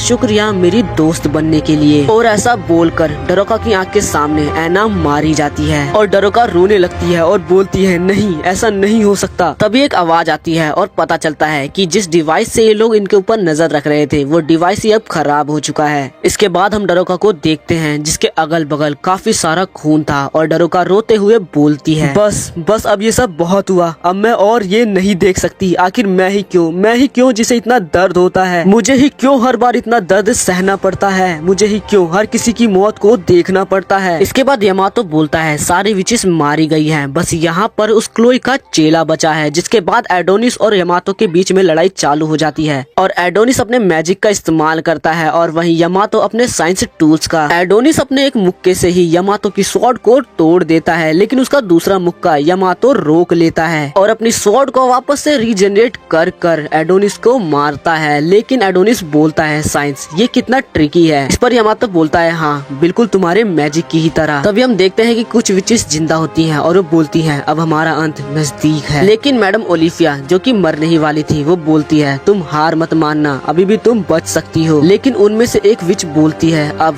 कुछ नहीं हो सकता, मेट्रो टीवी अब पूरी तरह से जल चुका है, अब हमारा कुछ नहीं हो सकता। इसके बाद हम देखते हैं कि यामातो एक बवंडर कास्ट कर लेता है और ये बवंडर सिर्फ खून से ही भरा होता है और इसके अगल बगल लाइटनिंग होती है। जैसे ही एडोनिस इस अटैक के पास जाता है यामातो उसके शरीर के अंदर स्वॉर्ड को घुसा देता है, लेकिन वो स्वॉर्ड एडोनिस के थोड़ा साइड में लगी थी इसलिए एडोनिस बच जाता है। इसके बाद एडोनिस अपने समनिंग मैजिक का इस्तेमाल करता है और एक बड़ी सी स्वॉर्ड को समन करता है और वो स्वॉर्ड सीधा यामातो के हाथ को काट देती है। लेकिन हम देखते हैं कि यामातो की वहाँ पर नई मांसपेशियां आ जाती हैं जिसकी वजह से उसका खून रुक जाता है, लेकिन उसका हाथ पूरी तरह से रीजनरेट नहीं होता। एडोनिस बोलता है बदले की भावना तुम्हारी और मेरी आंखें लगभग सेम ही हैं। यामातो बोलता है तुम काफी खतरनाक हो, मैं तुम्हें जिंदा नहीं छोड़ सकता। एपिसोड की एंडिंग में हम देखते हैं कि जो लोग मून पर नजर रख रहे थे उनके स्क्रीन पर कुछ भी शो नहीं हो रहा था और उनका कनेक्शन मून से टूट चुका था। लेकिन तभी उनका कनेक्शन यामातो से होता है और यामातो बोलता है हम जीत गए। फ्लैशबैक को दिखाया जाता है जिसके अंदर हम देखते हैं कि ह्यूमंस और विचेस आपस में लड़ रहे थे और कैसे यामातो ने और सबने मिलकर सभी विचेस को मारा था। वहीं हम एडोनिस और यामातो को लड़ते हुए देखते हैं। यामातो एडोनिस पर भारी पड़ रहा था, तभी डोराका बोलती है अब बस बहुत हुआ और तभी डोराका की पावर एक्टिव हो जाती है जो कि होती है लव स्पेल मानदोराका और इसके इस्तेमाल होते ही यामातो अपनी जगह से हिल नहीं पाता। एडोनिस बोलता है डोराका तुम्हारे पास तो सच में काफी कमाल की पावर्स है। हम देखते हैं कि डोराका को काफी सारे ह्यूमंस ने घेरा हुआ है लेकिन वो सब अपनी जगह से हिल भी नहीं पाते क्योंकि डोराका का स्पेल उनके ऊपर भी कास्ट हुआ था। डोराका यामातो से पूछती है तो तुम ही इन सब के लीडर हो ना, मेरा नाम है डोराका, तुम्हारा क्या है। यामातो अपना नाम बताता है और यामातो सोचता है मैं तो बोलना भी नहीं चाहता था, ना चाहते हुए भी मुझे बोलना पड़ रहा है, इसकी पावर तो सच में ही कमाल की है। एडोनिस बोलता है शाबाश डोराका ये तुमने बढ़िया किया, अब चलो इसकी जान ले लेते हैं, इसका सर धड़ से अलग कर देते हैं। वही यामातो चिल्ला रहा होता है और बोलता है तुम इसे हटाओ, अपने स्पेल को हटाओ वरना मैं तुम्हारी जान ले लूंगा। लेकिन तभी डोराका बोलती है चलो हाथ मिला लेते हैं और इस लड़ाई को यहीं पर खत्म करते हैं। ये सुनकर एडोनिस काफी ज्यादा हैरान हो जाता है। डोराका बोलती है यामातो सा अगर तुम मुझे प्रॉमिस करते हो कि तुम विचेस को कुछ नहीं करोगे और एडोनिस को भी कुछ नहीं करोगे तो मैं अपना स्पेल यहाँ से हटा लूंगी और इस लड़ाई को हम यहीं पर खत्म कर देंगे। तभी एडोनिस बोलता है आखिर तुम ये क्या कर रही हो, तुम भूल गई क्या इसी आदमी ने एना को मारा है, आखिर तुम इतनी पागल कैसे हो सकती हो, इसे जिंदा मत छोड़ो डोराका, और अपने गार्ड को कम मत करो, वो तुम्हें डाउन कर देगा। और तभी हम देखते हैं कि यामातो बिल्कुल ऐसा ही करता है। वो डोराका को नीचे गिराकर उसके ऊपर मुक्कों की बारिश कर देता है और बोलता है, तुम विचिस को कैसे लगा कि हम तुम्हारे इस फालतू से प्रस्ताव को एक्सेप्ट कर लेंगे? तुम विचिस का जिंदा रहना ही एक श्राप है। तुम्हारी वजह से हर बार तबाही आती है और तुमने ना जाने कितने मासूम लोगों को मारा है। और हम देखते हैं कि यामातो डोराका को बहुत बेरहमी से मार रहा होता है। तभी हम देखते हैं कि बाकी सारे सोल्जर्स भी खुद को मूव कर पाते हैं। तभी डोराका बोलती है, तुम ह्यूमंस भी कुछ कम नहीं हो, तुमने भी ना जाने कितनी सारी विचेस को मारा है। अगर अब तुम ह्यूमन साइंस के भरोसे हो और उस पर भरोसा करते हो तो तुम्हें विचेस को मारने की क्या जरूरत है? तुम हमें क्यों मार रहे हो? इंसान और विचेस कभी दोस्त हुआ करते थे और हम चाहे तो दोबारा ऐसा कर सकते हैं। और डोराका यामातो का हाथ पकड़ लेती है और उसके ऊपर अपने मैजिक को दोबारा से इस्तेमाल कर देती है। वही यामातो सोच रहा होता है, मैं सोल्जर्स का चीफ हूँ, मैं एक मैजिक से नहीं हार सकता और खासकर इस मैजिक से तो कभी नहीं। तभी हमें यामातो के बचपन को दिखाया जाता है जिसके अंदर वो एक लेडी को हक कर रहा होता है। और यहाँ एडोनिस बोलता है, हाँ मैं आपकी बात को मानूंगा क्योंकि मैं आपसे। और उसके आगे बोलने से पहले ही एडोनिस उसके सर के बीच में तलवार को घुसा देता है और फिर उसके सर को धड़ से अलग कर देता है और बोलता है,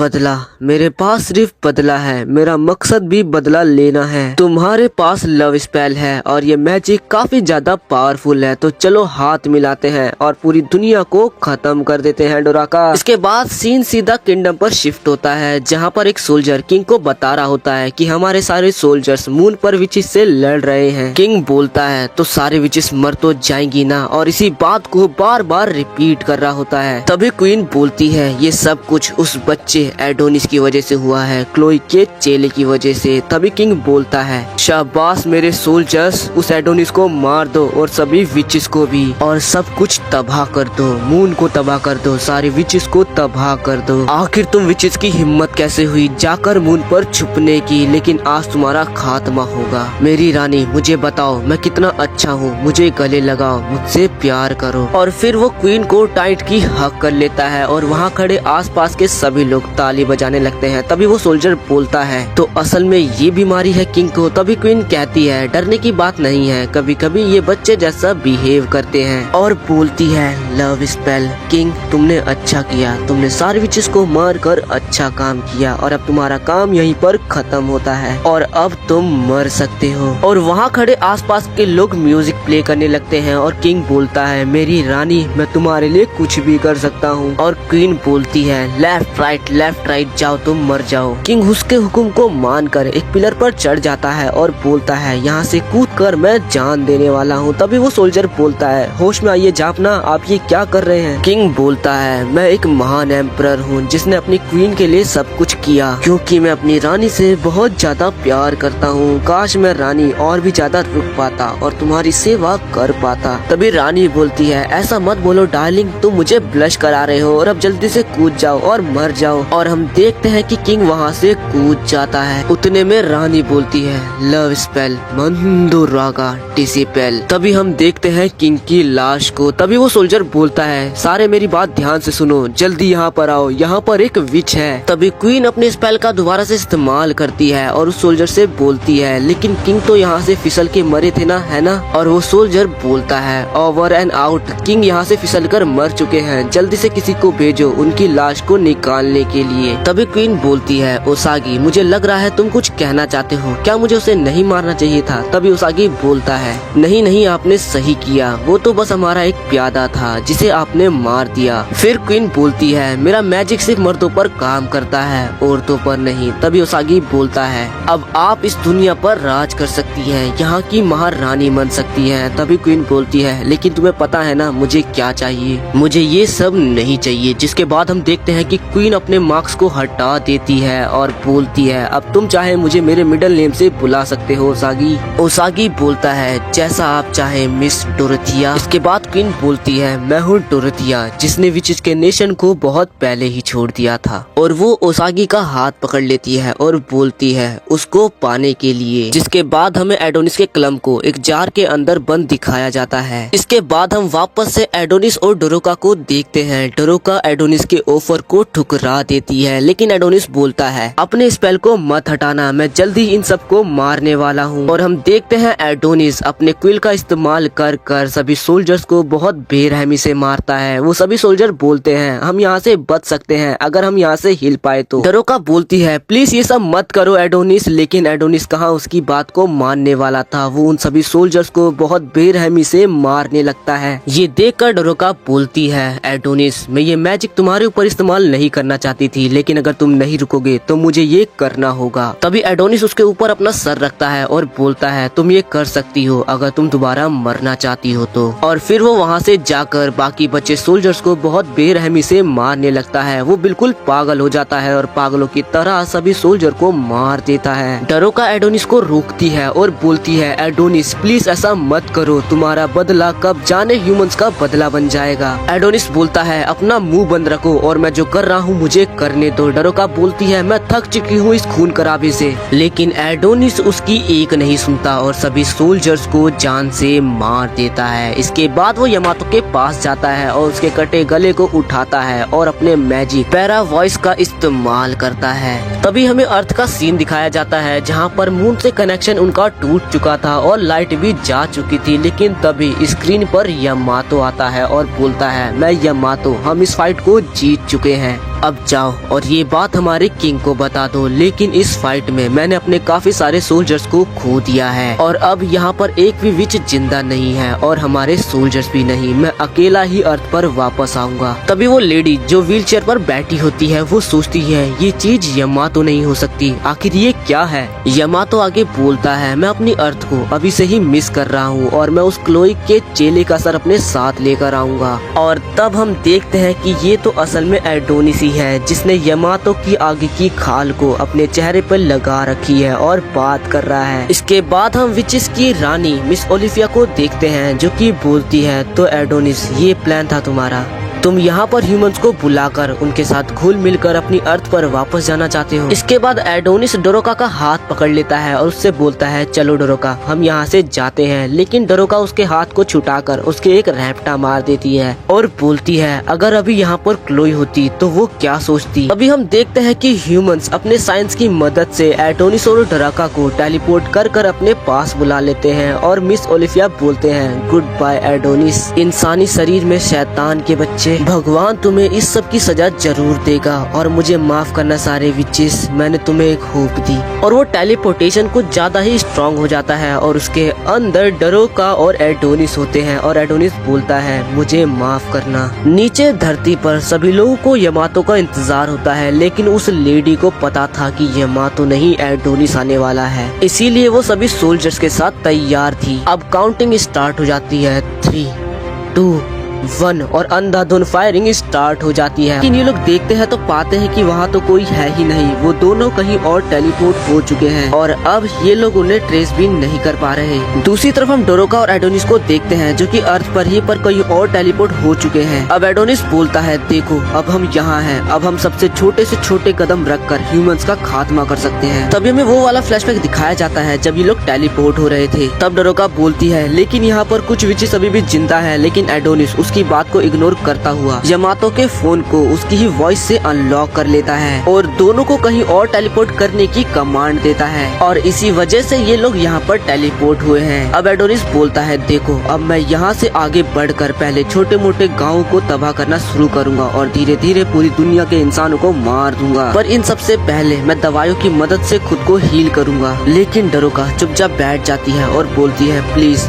प्लीज मुझे वापस वहाँ पर छोड़ दो। लेकिन एडोनिस बोलता है कहाँ पर, मून पर, लेकिन अब तो वहाँ पर एक भी जिंदा नहीं होगी। डरोका बोलती है क्योंकि ये सब कुछ तुम्हारी वजह से हुआ है, तुम्हें अपने रिवेंज के अलावा आगे कुछ दिखता ही नहीं है। तभी एडोनिस अपने मैजिक नॉस्टैल्जिक मैजिक का यूज करता है और दिखाता है कि कैसे यमातो ने डरोका के प्रस्ताव को ठुकरा दिया था और इसके बाद बोलता है तो अब मैं समझा तुम हमेशा विचेस के साथ क्यों नहीं रह पाती, क्योंकि तुम हमेशा इंसानों से दोस्ती करना चाहती थी। डरोका बोलती है मैं जानना चाहती थी कि क्लोई का बच्चा आखिर कैसा होगा, आखिर वो कैसी पर्सनैलिटी होगी जिसे क्लोई ने पाला करना है और वो कैसे दो दुनिया के बीचों में रहेगा, एक इंसानों की और दूसरी विचेस की। मैं उस पर्सन से मिलने के लिए तड़प रही थी और मुझे लगा तुम ही वो इंसान हो, तुम ही वो इंसान हो जो विचेस और इंसानों की दुनिया को एक करेगा। एडोनिस बोलता है तुम मुझे अभी नहीं जानती। इस पर डोरोका बोलती है कब तक तुम ऐसे ही तबाही करते रहोगे? तुमने मून पर भी यही किया और अब तुम धरती पर भी यही करने वाले हो। आखिर तुम चाहते क्या हो? एडोनिस बोलता है क्लोई की जिंदगी सारे ह्यूमंस से भी ज्यादा कीमती है। इन लोगों ने मुझे क्लोई से अलग किया, अब मैं इनकी दुनिया ही तबाह कर दूंगा। डोरोका बोलती है आखिर तुम ये क्यों कर रहे हो? तुमने मून पर भी विचेस को मरवा दिया, वो भी इंसानों के हाथों। एडोनिस बोलता है अगर मैं वैसा नहीं करता तो हम यहाँ तक कभी नहीं पहुँचते। डोरोका बोलती है आखिर तुम ऐसा कैसे कर सकते हो? हम विचेस ने तुम्हें बचाने के लिए सब कुछ किया। एडोनिस बोलता है बचाने के लिए? उन इंसानों ने तुम्हारी विचेस को तुम्हारी आंखों के सामने मारा और तुम अब भी उनके साथ दोस्ती करना चाहती हो? डोरोका बोलती है बदला, ये बदला तुम्हारे जख्मों को कभी नहीं भरेगा। एडोनिस बोलता है पर मुझे इसकी कोई परवाह नहीं है और वो डोरोका को उठाकर जमीन पर पटक देता है और ऐसा कर वो यहाँ से जाने लगता है। पर डोरोका भागकर एडोनिस के पास जाती है और उसे गले लगाती है और वो दोनों नीचे गिर जाते हैं। फिर डोरोका बोलती है इस दुनिया को खुद को बदलने मत दो, ये खोखली दुनिया तुम्हें बदल रही है, ऐसा मत होने दो। क्लोई ने तुम्हारी जिंदगी को बचाया है, तुम अपनी जिंदगी को ऐसे खराब मत जाने दो। एडोनिस बोलता है पर मेरे पास अब खोने के लिए कुछ नहीं है। डोरोका बोलती है नहीं, तुम्हारे पास खोने के लिए अभी भी बहुत कुछ है। एडोनिस बोलता है तुम नहीं समझ रही, मैं बस बदला लेने के लिए ही जिंदा हूँ और मुझे इस बात से डर लगता है कि अगर मैं बदला नहीं लूंगा तो मैं क्लोई की यादों को भूल जाऊंगा। ये सुनकर डोरोका हंसते हंसते रोने लग जाती है। एडोनिस बोलता है तुम्हें बस रोना ही आता है। डोरोका बोलती है नहीं, ऐसी बात नहीं है। तभी एडोनिस खूनम खून पड़ा जमीन पर लेटा होता है और बेहोश हो जाता है। तभी यहाँ पर कुछ लोग आ जाते हैं जो कि बाइक पर ट्रैवल कर रहे थे। वो लोग अपनी दूरबीन से देखते हैं कि एक कपल यानी एडोनिस और डोरोका वो दोनों एक साथ हैं। उन्हें लगता है कि ये रात के 12 बजे आखिर यहाँ क्या कर रहे हैं, इसीलिए वो लोग वहाँ पर चले जाते हैं। इसके अगले सीन में एडोनिस उठता है और बोलता है अब मैं कहाँ हूँ यार, लगता है मुझे इस चीज की आदत डालनी होगी, जब भी मैं उठता हूँ मैं कहीं और ही होता हूँ। फिर हम फ्लैशबैक देखते हैं जब वो बाइकर्स ने उन्हें घेर लिया था, तब डोरोका ने उनसे हेल्प मांगी थी और उसने कहा था कि हम रास्ता भटक चुके हैं। अब फ्लैशबैक खत्म होता है और यहाँ पर एक आदमी आ जाता है जो कि एडोनिस से बोलता है बच्चे तुम उठ गए, अपनी आंखों को देखो, ऐसा लग रहा है तुमने किसी को मारा है, ये लो शराब पियो, इससे तुम्हारी चोटें जल्दी ठीक हो जाएंगी। एडोनिस बोलता है मुझे खुद को ठीक करने के लिए सीवर के पानी की जरूरत नहीं है। इस पर वो आदमी हंसने लगता है और बोलता है इंसानियत की सबसे बड़ी खोज को तुम सीवर का पानी बोल रहे हो, ये तो सच में बहुत ज्यादा फनी है। अब वो आदमी खुद को इंट्रोड्यूस करता है और बोलता है मेरा नाम मिस्टर पंच है और मैं इस जगह को चलाता हूँ। फिर एडोनिस बोलता है मैं वहाँ एक लड़की के साथ था, अब वो लड़की कहाँ है? वो आदमी बोलता है अच्छा तुम उस गुलाबी बाल वाले लड़की की बात कर रहे हो, वो सच में काफी ज्यादा क्यूट है। अभी कुछ समय पहले वो तुम्हारी केयर कर रही थी लेकिन मेरे लौंडे उसे घसीट कर यहाँ से ले गए हैं। एडोनिस बोलता है आखिर ये तुम क्या कह रहे हो? वो आदमी बोलता है चिल करो यार, चलो मेरे साथ। इसके बाद जैसे ही एडोनिस बाहर आता है तो वो देखता है कि एक डेजर्ट के बीच में एक नाव है और उसके ऊपर ये सारे लोग बसे हुए हैं। वो आदमी बताता है कि यहाँ पर सिर्फ वही लोग आते हैं जिसे रेडियो एम्पायर से निकाल दिया गया हो या फिर वो वहाँ से भाग कर आया हो। तभी एडोनिस देखता है कि डोरोका चिल्ला रही है और बोल रही है तुम लोग मेरे साथ ऐसा नहीं कर सकते और उसके आसपास काफी सारे लोग खड़े होते हैं। एडोनिस काफी गुस्से में बोलता है आखिर तुम उसके साथ क्या कर रहे हो? इस पर मिस्टर पंक बोलता है यहाँ पर बहुत कम लड़कियाँ आती हैं और तुम्हारी गर्लफ्रेंड तो सच में काफी ज्यादा खूबसूरत है। ये सुन एडोनिस काफी गुस्से में वहाँ से कूद जाता है और अपने मैजिक को यूज कर उन सबको मारने वाला होता है, लेकिन तभी वो देखता है कि डोरोका तो असल में वहाँ पर बाइक को चला रही है और वो उसे चला नहीं पा रही और इसीलिए बोल रही है तुम मेरे साथ ऐसा नहीं कर सकते, मैं इसमें से गिर जाऊंगी। डोरोका एडोनिस को देखकर खुश हो जाती है और बोलती है फाइनली अब तुम ठीक हो चुके हो, लेकिन तभी वो बाइक से गिर जाती है। इसके बाद वो उठकर एडोनिस को अपनी 2 डॉल दिखाती है और बोलती है मुझे माफ करना, मैंने तुमसे वो कड़वी बातें बोली, मुझे पता नहीं था तुम जख्मी हो। इस बात से एडोनिस थोड़ा शर्मा जाता है और उन दोनों डॉलों को फेंक देता है। इसके बाद पंक पार्टी का ऐलान करता है और बोलता है आज हम पार्टी करेंगे। जिसके बाद रात को ये शराब पीकर पार्टी कर रहे होते हैं। यहाँ डोरोका एक वेट्रेस का काम कर रही थी और सबको ड्रिंक सर्व कर रही थी। तभी एक बुड्ढा डोरोका को देखकर बोलता है अच्छा तो तुम हो लड़की जिसे मिस्टर पंक ने बचाया है। वहीं एडोनिस दूर बैठा सब कुछ देख रहा होता है। तभी कुछ लोग डोरोका से पूछते हैं डोरोका आखिर तुम्हारा बॉयफ्रेंड तुमसे दूर क्यों बैठा है, क्या वो तुमसे नाराज है? डोरोका बोलती है बॉयफ्रेंड नहीं ऐसी कोई बात नहीं है, हम दोनों अभी रिलेशन में नहीं है। तभी उनमें से ही कोई बोलता है ये लोग भी लगता है हमारी ही तरह है, ये लोग भी लगता है रेडियो एम्पायर से भाग चुके हैं। डोरोका बोलती है नहीं हम ट्रैवलर्स हैं और हम पूरी दुनिया घूमने निकले हैं। ये सुनकर वो लोग काफी जोरों से हंसने लगते हैं और बोलते हैं ये लड़की कितना साफ झूठ बोलती है। लेकिन तभी एक एक कर सभी लोग बेहोश होने लगते हैं। तभी वहाँ एडोनिस आ जाता है और बोलता है तुम्हें कुछ भी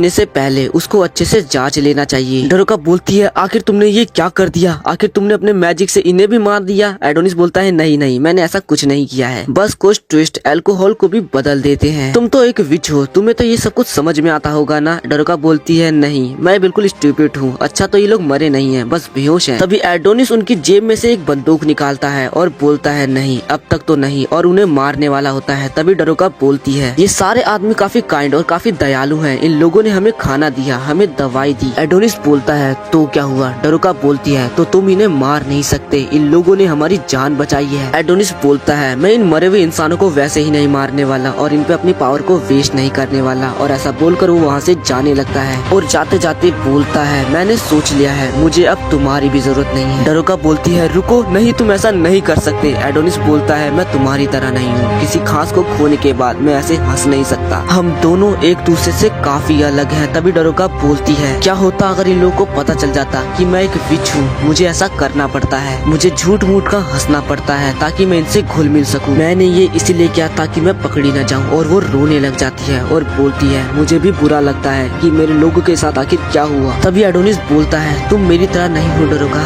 तुम मेरी तरह अपनी जिंदगी को खत्म मत करना और तुम अपनी जिंदगी को पूरा जीना। और ऐसा बोलकर वो वहाँ से चला जाता है और अगला दिन हो जाता है और डरोका वहीं पर बैठी होती है। तभी वहाँ पर मिस्टर पंक आता है और बोलता है तुम्हारा बॉयफ्रेंड तुम्हें छोड़कर चला गया, वो काफी रूड है, उसने मेरा शुक्रिया भी नहीं किया और ऊपर से इतनी खूबसूरत और इतनी क्यूट लड़की को यहाँ पर अकेला छोड़ दिया, चाहे तुमने उससे ब्रेकअप कर लिया। तभी डरोका बोलती है नहीं वो काफी काइंड है। तभी हम एडोनिस को देखते हैं जो कि मिस्टर पंक की जगह को छोड़कर काफी आगे आ चुका था और वो डरोका की बातों को याद कर रहा था। तभी उस रेगिस्तान के बीचों बीच कोई बाइक लेकर आ रहा होता है और एडोनिस बोलता है लगता है दवाई काम नहीं आई, आखिर ये कौन है, क्या ये मिस्टर पंक है। खैर मुझे इससे कोई फर्क नहीं पड़ता और वो अपने मैजिक को अनलिश करने लगता है और वहाँ पर जो भी है उसे मारने के लिए तैयार होता है। और यहाँ मिस्टर पंक डरोका से बोलता है एडोनिस क्लोई का चेला ये काफी बदल चुका है। डरोका बात को टालते हुए बोलती है नहीं नहीं वो कोई और है। मिस्टर पंक बोलते हैं मैं उस दिन को कभी नहीं भूल सकता, मैं मरने ही वाला था। तभी वहाँ पर एडोनिस और आइस विच आई और उनने मुझे पानी ऑफर किया। ये देखकर काफी अच्छा फील होता है, एक इंसान के लिए तुम पूरी दुनिया से लड़ने के लिए तैयार हो। शायद तुम सही हो लेकिन बदला किसी के बीच कुछ नहीं देखता, वो ये नहीं देखता वो गलत है या सही है। ये दुनिया तुम्हें तुम्हारी आंखें बंद करने पर मजबूर कर देगी। उस बच्चे ने सही चुना है, उसने बदला चुना है, उसने तो अपना रास्ता चुन लिया है, लेकिन अब तुम क्या चाहती हो। तभी डरोका बोलती है मैं नहीं चाहती कि मेरा कोई खास अब और मरे। इस पर मिस्टर पंक बोलते हैं तो देख क्या रही हो, जाओ उसके पास। डरोका बोलती है हाँ मैं उसे मरने नहीं दे सकती। और हम देखते हैं कि असल में बाइक के ऊपर तो डरोका ही है, वो बाइक को सही से नहीं चला पा रही होती है और बोलती है हटो एडोनिस मेरे रास्ते से। एडोनिस बोलता है क्या तुम मुझे इससे कुचलकर मारना चाहती हो। डरोका बोलती है नहीं नहीं मैं बस तुम्हारे साथ ट्रैवल करना चाहती हूँ, मैंने सोच लिया है मैं तुम्हारे रास्ते के बीच में नहीं आऊंगी, लेकिन बस मैं तुम्हारे साथ रहूंगी। और वो काफी कुछ बोलती है। एडोनिस बोलता है आखिर तुम बाइक को रोक क्यों नहीं रही हो। और वो बोलता है ये लड़की सच में काफी ज्यादा बोलती है। तभी डरोका बोलती है आखिर इस चीज को रोकते कैसे हैं। तभी एडोनिस के पीछे भागते भागते बोलता है तुम उसके ब्रेक का भी यूज कर सकती हो। सिटी के अंदर लोगों को रोजमर्रा के काम करते हुए देखते हैं। तभी अचानक वहाँ पर अनाउंस होता है कि कुछ ही देर में यहाँ पर न्यू एम्पायर करेक्शन शुरू होने वाला है और इस चीज के लिए लोग काफी ज्यादा एक्साइटेड थे। वहीं इन सबके ऊपर एक व्हाइट हेयर वाला बंदा नजर रख रहा था और वो बोलता है आज का मौसम कितना सुहाना है, सब हमारे कंट्रोल में है। कुछ देर में ही यहाँ पर करेक्शन शुरू हो जाता है। तभी एक बंदा स्टेज पर आता है और बोलता है हमारे रेडियो एम्पायर के 23rd emperor the god of majesty the mister emperor गो थे, उनने हमारी इंसानियत के लिए बहुत कुछ किया है। उन्होंने इंसानियत को काफी आगे तक ले जा चुके हैं और उन्होंने सारी विचेस को मार कर दुनिया को साबित कर दिया है कि इंसानियत के पास भी ताकत है। उन्होंने हमारे लिए बहुत कुछ किया है और वो इंसानियत के लिए मोटिवेशन की तरह है। उन्होंने ही सारी विचेस को मार कर ये साबित कर दिया था कि इंसानियत को विचेस की पावर की जरूरत नहीं है। वो हमारे किंग थे जो हमेशा ही हमारे साथ चले थे, लेकिन अनहोनी को कोई नहीं रोक सकता। वो अपनी इलनेस से ही मारे गए, लेकिन आज उनके ही कारण हम आराम से सो पा रहे हैं। लेकिन अब इन सब चीजों का समय नहीं है, क्योंकि अब हमारा नेशन स्वागत करता है न्यू मोनार्च को और इसके बाद काउंटडाउन शुरू हो जाता है। 9,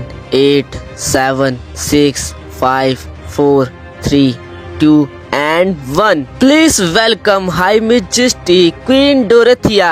इसके बाद क्वीन डोरेथिया अपना म्यूजिक कॉन्सर्ट शुरू कर देती है और सारे लड़के उन्हें देखकर एकदम पागल से हो जाते हैं क्योंकि उनके ऊपर क्वीन का मैजिक आ चुका था। सभी लोग क्वीन डोरेथिया के प्यार में एकदम अंधे हो चुके थे। अब अगले सीन में हम चाइना की एक बड़ी सी बिल्डिंग को देखते हैं जहाँ पर कुछ लोग टीवी के अंदर क्वीन डोरेथिया के कॉन्सर्ट को देख रहे थे। वहीं एक आदमी कोने में खड़े होकर उसका कॉन्सर्ट अपने मोबाइल के अंदर देख रहा होता है और बोलता है, एक विच, वो भी इंसानियत के लिए जो कि एक मोनाच बनी है। दुनिया में क्या क्या देखना पड़ रहा है। उसने अपने मैजिक की मदद से साइंस के लोगों को मारा और अब खुद वहाँ की क्वीन बन चुकी है। इस आदमी को डोरेथिया के बारे में सब कुछ पता था और ये बोलता है, ये तो मेरी प्रेडिक्शन से भी ज्यादा बुरा है। इसके बाद हम व्हील चेयर पे उसी लेडी को देखते हैं जो कि अपने गार्ड्स के साथ खड़ी थी। इसके बाद हम एक साथ काफी लोगों की मुंडी कटी हुई देखते हैं एंड इसके बाद फाइनली कॉन्सर्ट खत्म हो जाता है और क्वीन अपने मैजिक की मदद से अपने सर के ऊपर एक क्राउन बना लेती है। वहीं शिरोशागी इस कॉन्सर्ट को रेगिस्तान में बैठकर एंजॉय कर रहा था और अब वो बोलता है, क्वीन सच में एक डिवाइन लेवल की है। लेकिन वो बच्चा भी सच में काफी ज्यादा चालाक है। उसने यामाटो के ट्रैकिंग डिवाइस को तोड़ दिया है जिस वजह से अब उसे ट्रैक नहीं कर पा रहे। जिसके बाद ही अपने बहुत सारे हाथ बना लेता है और बोलता है उसे ढूंढने में थोड़ी तकलीफ तो होगी। वहीं एडोनिस डरोका के साथ बैठकर बाइक पर रेगिस्तान में आगे बढ़ रहा था। एडोनिस बोलता है, डरोका अब तुम आगे क्या करने वाली हो? मैं तुम्हें पहले ही बता दूं, मैं अपना बदला लेकर रहूंगा, तुम्हारे कहने से मैं रुकने वाला नहीं हूँ। डरोका बोलती है, मुझे मालूम है, लेकिन मेरे पास तुम्हारे लिए एक सजेशन है। मिस्टर पंच जैसे और भी काफी सारे फ्रेंडली लोग हमें आगे मिलेंगे। इस पे एडोनिस बोलता है, तो तुम क्या चाहती हो कि मैं उन्हें ना मारूं? मैं एक बात तुम्हें पहले ही बता दूं, तुम मेरे साथ चल रही हो लेकिन इसका मतलब ये नहीं है कि तुम मेरे रास्ते में आओगी। और डरोका डरते हुए हाँ बोलती है। इसके बाद वो लोग कुछ आगे जाते हैं। तभी एडोनिस डरोका से पूछता है, तुम्हारा लव मैजिक सिर्फ लड़कों पर ही काम करता है, तो तुमने अब तक ये मैजिक मेरे ऊपर इस्तेमाल क्यों नहीं किया और मुझे अपने कंट्रोल में क्यों नहीं किया? और जब हम फर्स्ट टाइम रेडियो एम्पायर में मिले थे तब तुम्हें ओलिफिया ने ऑर्डर तो दिया ही होगा कि तुम्हें अपने मैजिक का इस्तेमाल करना है, लेकिन तुमने उस वक्त भी अपने मैजिक का इस्तेमाल क्यों नहीं किया? डरोका बोलती है, क्योंकि शायद तुम्हें उस वक्त अच्छा नहीं लगता कि हमारी पहली मुलाकात कुछ इस तरह की हो। जिसके बाद एडोनिस अपनी बाइक को काफी तेजी से भगाता है और सैंडलैंड नाम का विलेज, बस्ती या कुछ भी कह लो, वहाँ पहुँच जाता है। अब एडोनिस बाइक को रोकता है और डरोका से बोलता है, तुम यहीं रुको, मैं अभी आता हूँ। लेकिन डरोका डरते हुए कहती है, नहीं, मुझे भी अपने साथ ले चलो।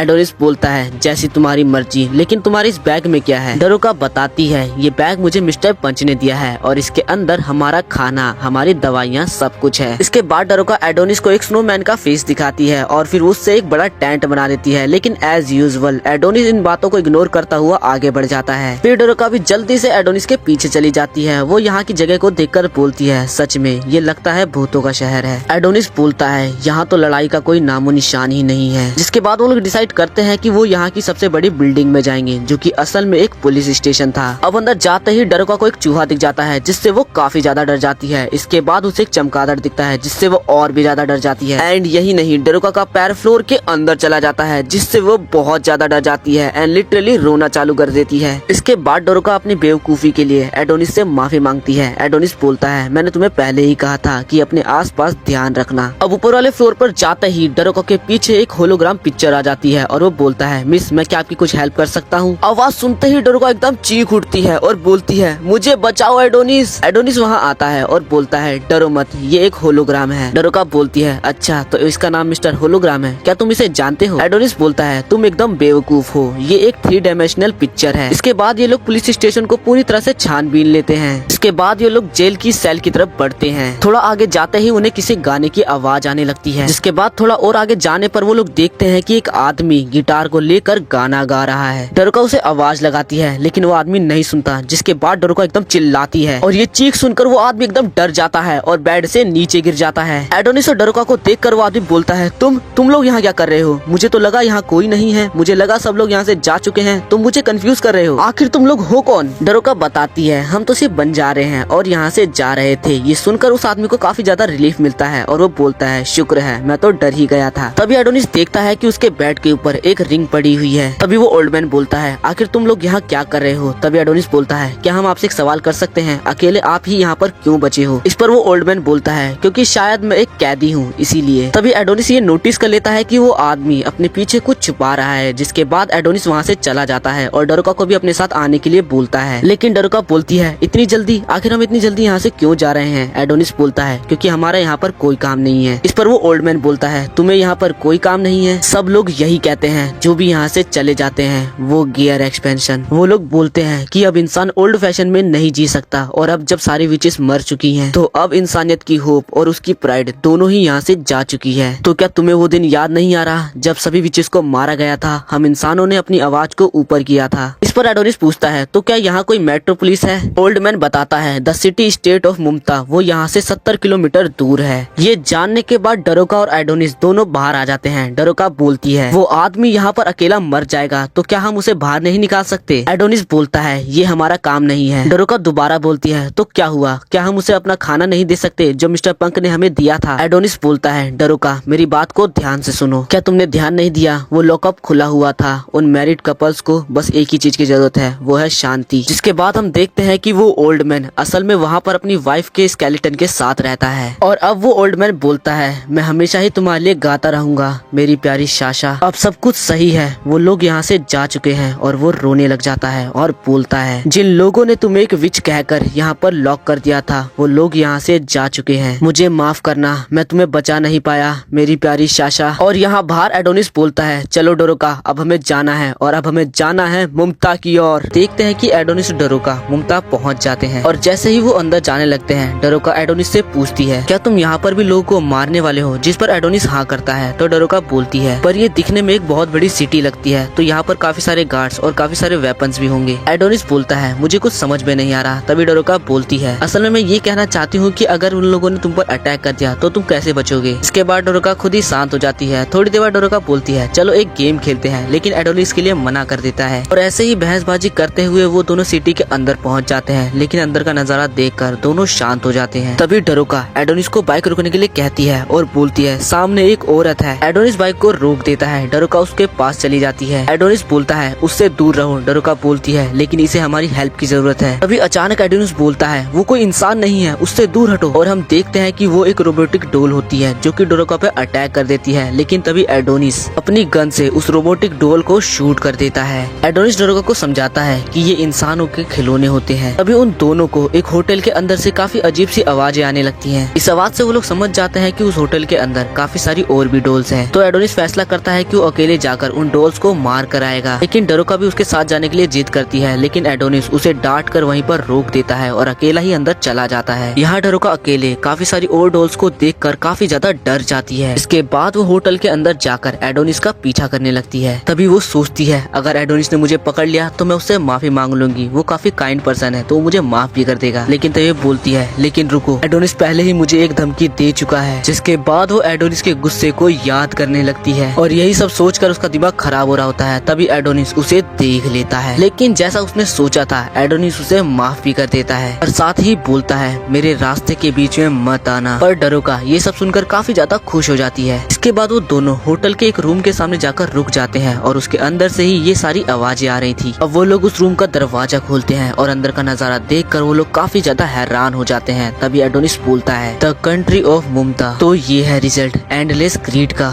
मैंने कभी नहीं सोचा था कि ये इस तरह की मर्ड होगी और ये डोल तो बिल्कुल इंसान की कॉपी है। तब ये एडोनिस ध्यान से देखता है तो पाता है कि इन सभी डोल्स को रेडियो एम्पायर के अंदर ही बनाया गया है। तभी वो लोग देखते हैं कि वो डोल बोलती है मैं चाहती हूँ कि कोई मुझे प्यार करे, मुझे छुओ।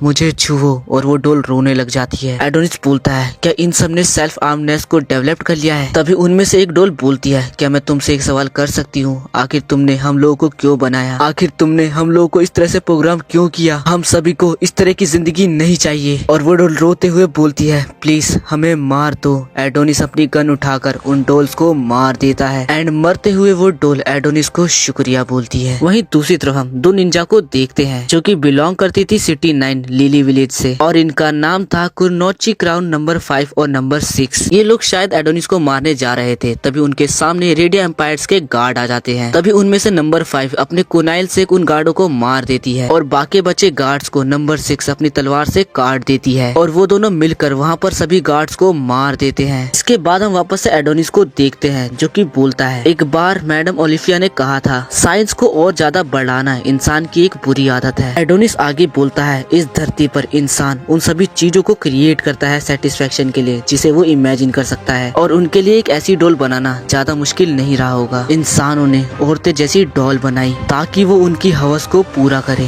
बेवकूफ इंसान कहीं के। इसके बाद एडोनिस जमीन से एक बेड़िया उठाकर डरोका को दिखाता है और बोलता है, क्या तुम्हें इससे कुछ याद आया? डरोका याद करती है कि ऐसी सेम बेड़ियां रेडियो एम्पायर में भी कैदियों को पहनाई जाती है। तभी एडोनिस बोलता है, सेल्फ ट्रेनिंग। फर्क नहीं पड़ता कि कोई स्टेट कितना डेवलप्ड है, पर इस तरह के एक स्मॉल स्टेट के लिए ये इजी नहीं होगा। इतनी सारी अश्लील डॉल को खरीदना, वो भी रेडियो एम्पायर से। इस स्टेट के लोगों ने औरतों को बेच दिया ऐसी अश्लील डोलों के लिए। मुमता स्टेट ने पक्का सारी औरतों को बेच दिया है। तभी हम देखते हैं कि एडोनिस गाड़ी में से कुछ निकाल कर डरोका को देता है। यहाँ डरोका सोच रही होती है, आखिर ये लोग किस तरह के हैं, कितने गंदे लोग हैं। तभी एडोनिस बोलता है, इन लोगों ने सैक्रिफाइस किया, इन लोगों ने अपनी बेटियों को सैक्रिफाइस किया, वो भी ऐसी डॉल्स के लिए। अभी डरोका पूछती है, आखिर ये सिटी डिस्ट्रॉय कैसे हो गई? एडोनिस बोलता है, जब यहाँ कोई औरत ही नहीं होगी तो कोई नई जिंदगी पैदा कैसे होगी, और यहाँ के आदमी अपनी सेटिस्फेक्शन को पूरा करने में लगे होंगे, जिस वजह से ये सिटी पूरी तरह से डिस्ट्रॉय हो चुकी है। वो गियर एक्सपेंशन सच में काफी ज्यादा बुरा है। इसके बाद एडोनिस उन सभी डॉल्स के पास जाता है और उनके आसपास गाड़ियों में से निकाले गए एम्पलीफायर को सेट कर देता है। डरोका को बिल्कुल समझ नहीं आता कि आखिर एडोनिस कर क्या रहा है। तभी एडोनिस बोलता है, अब वक्त है इन सबको आजाद करने का। इसके बाद एडोनिस अपने writing summoning magic and plus का इस्तेमाल करता है और उसके अंदर से निकलने वाली साउंड वेव की मदद से उन सभी डॉल्स को उनकी जिंदगी से मुक्ति दे देता है। मरते वक्त वो सारी डॉल्स एडोनिस और डरोका को शुक्रिया बोलती हैं। और ये सब कुछ होते हुए वो दोनों निंजा दूर से देख रही होती हैं और बोलती हैं, क्या सच में ये रेडियो एम्पायर का एक क्रिमिनल है? तभी नंबर 6 बोलती है, हाँ सच में ये एक क्रिमिनल है, इसने सिर्फ अपने बदले के लिए रेडियो एम्पायर में काफी सारे सिविलियंस को मार दिया। जिस पर नंबर 5 बोलती है, तो चलो अपने मिशन को कंप्लीट करते हैं इसको मार कर, और वापस चलते हैं अपने एम्परर सुजुरु के पास। जिसके बाद वो दोनों कूद कर वहाँ से एडोनिस के पास जाने लगते हैं। तभी उन्हें दूर से शिरोसागी देख रहा होता है और बोलता है, ये लोग मेरे रास्ते में हैं। इसके बाद शिरोसागी उन दोनों निंजा के सामने आ जाता है और वो दोनों पूछती हैं, आखिर तुम कौन हो? और अचानक से ही शिरोसागी पर अटैक कर देती है। इसके बाद हम वापस से डरोका और एडोनिस को देखते हैं। यहाँ डरोका ने 2 ग्रेव बनाई थी, एक उन सभी डॉल्स के लिए और दूसरी उन सभी विचेस के लिए जिन्हें उसने अभी तक खो दिया है। डरोका बोलती है,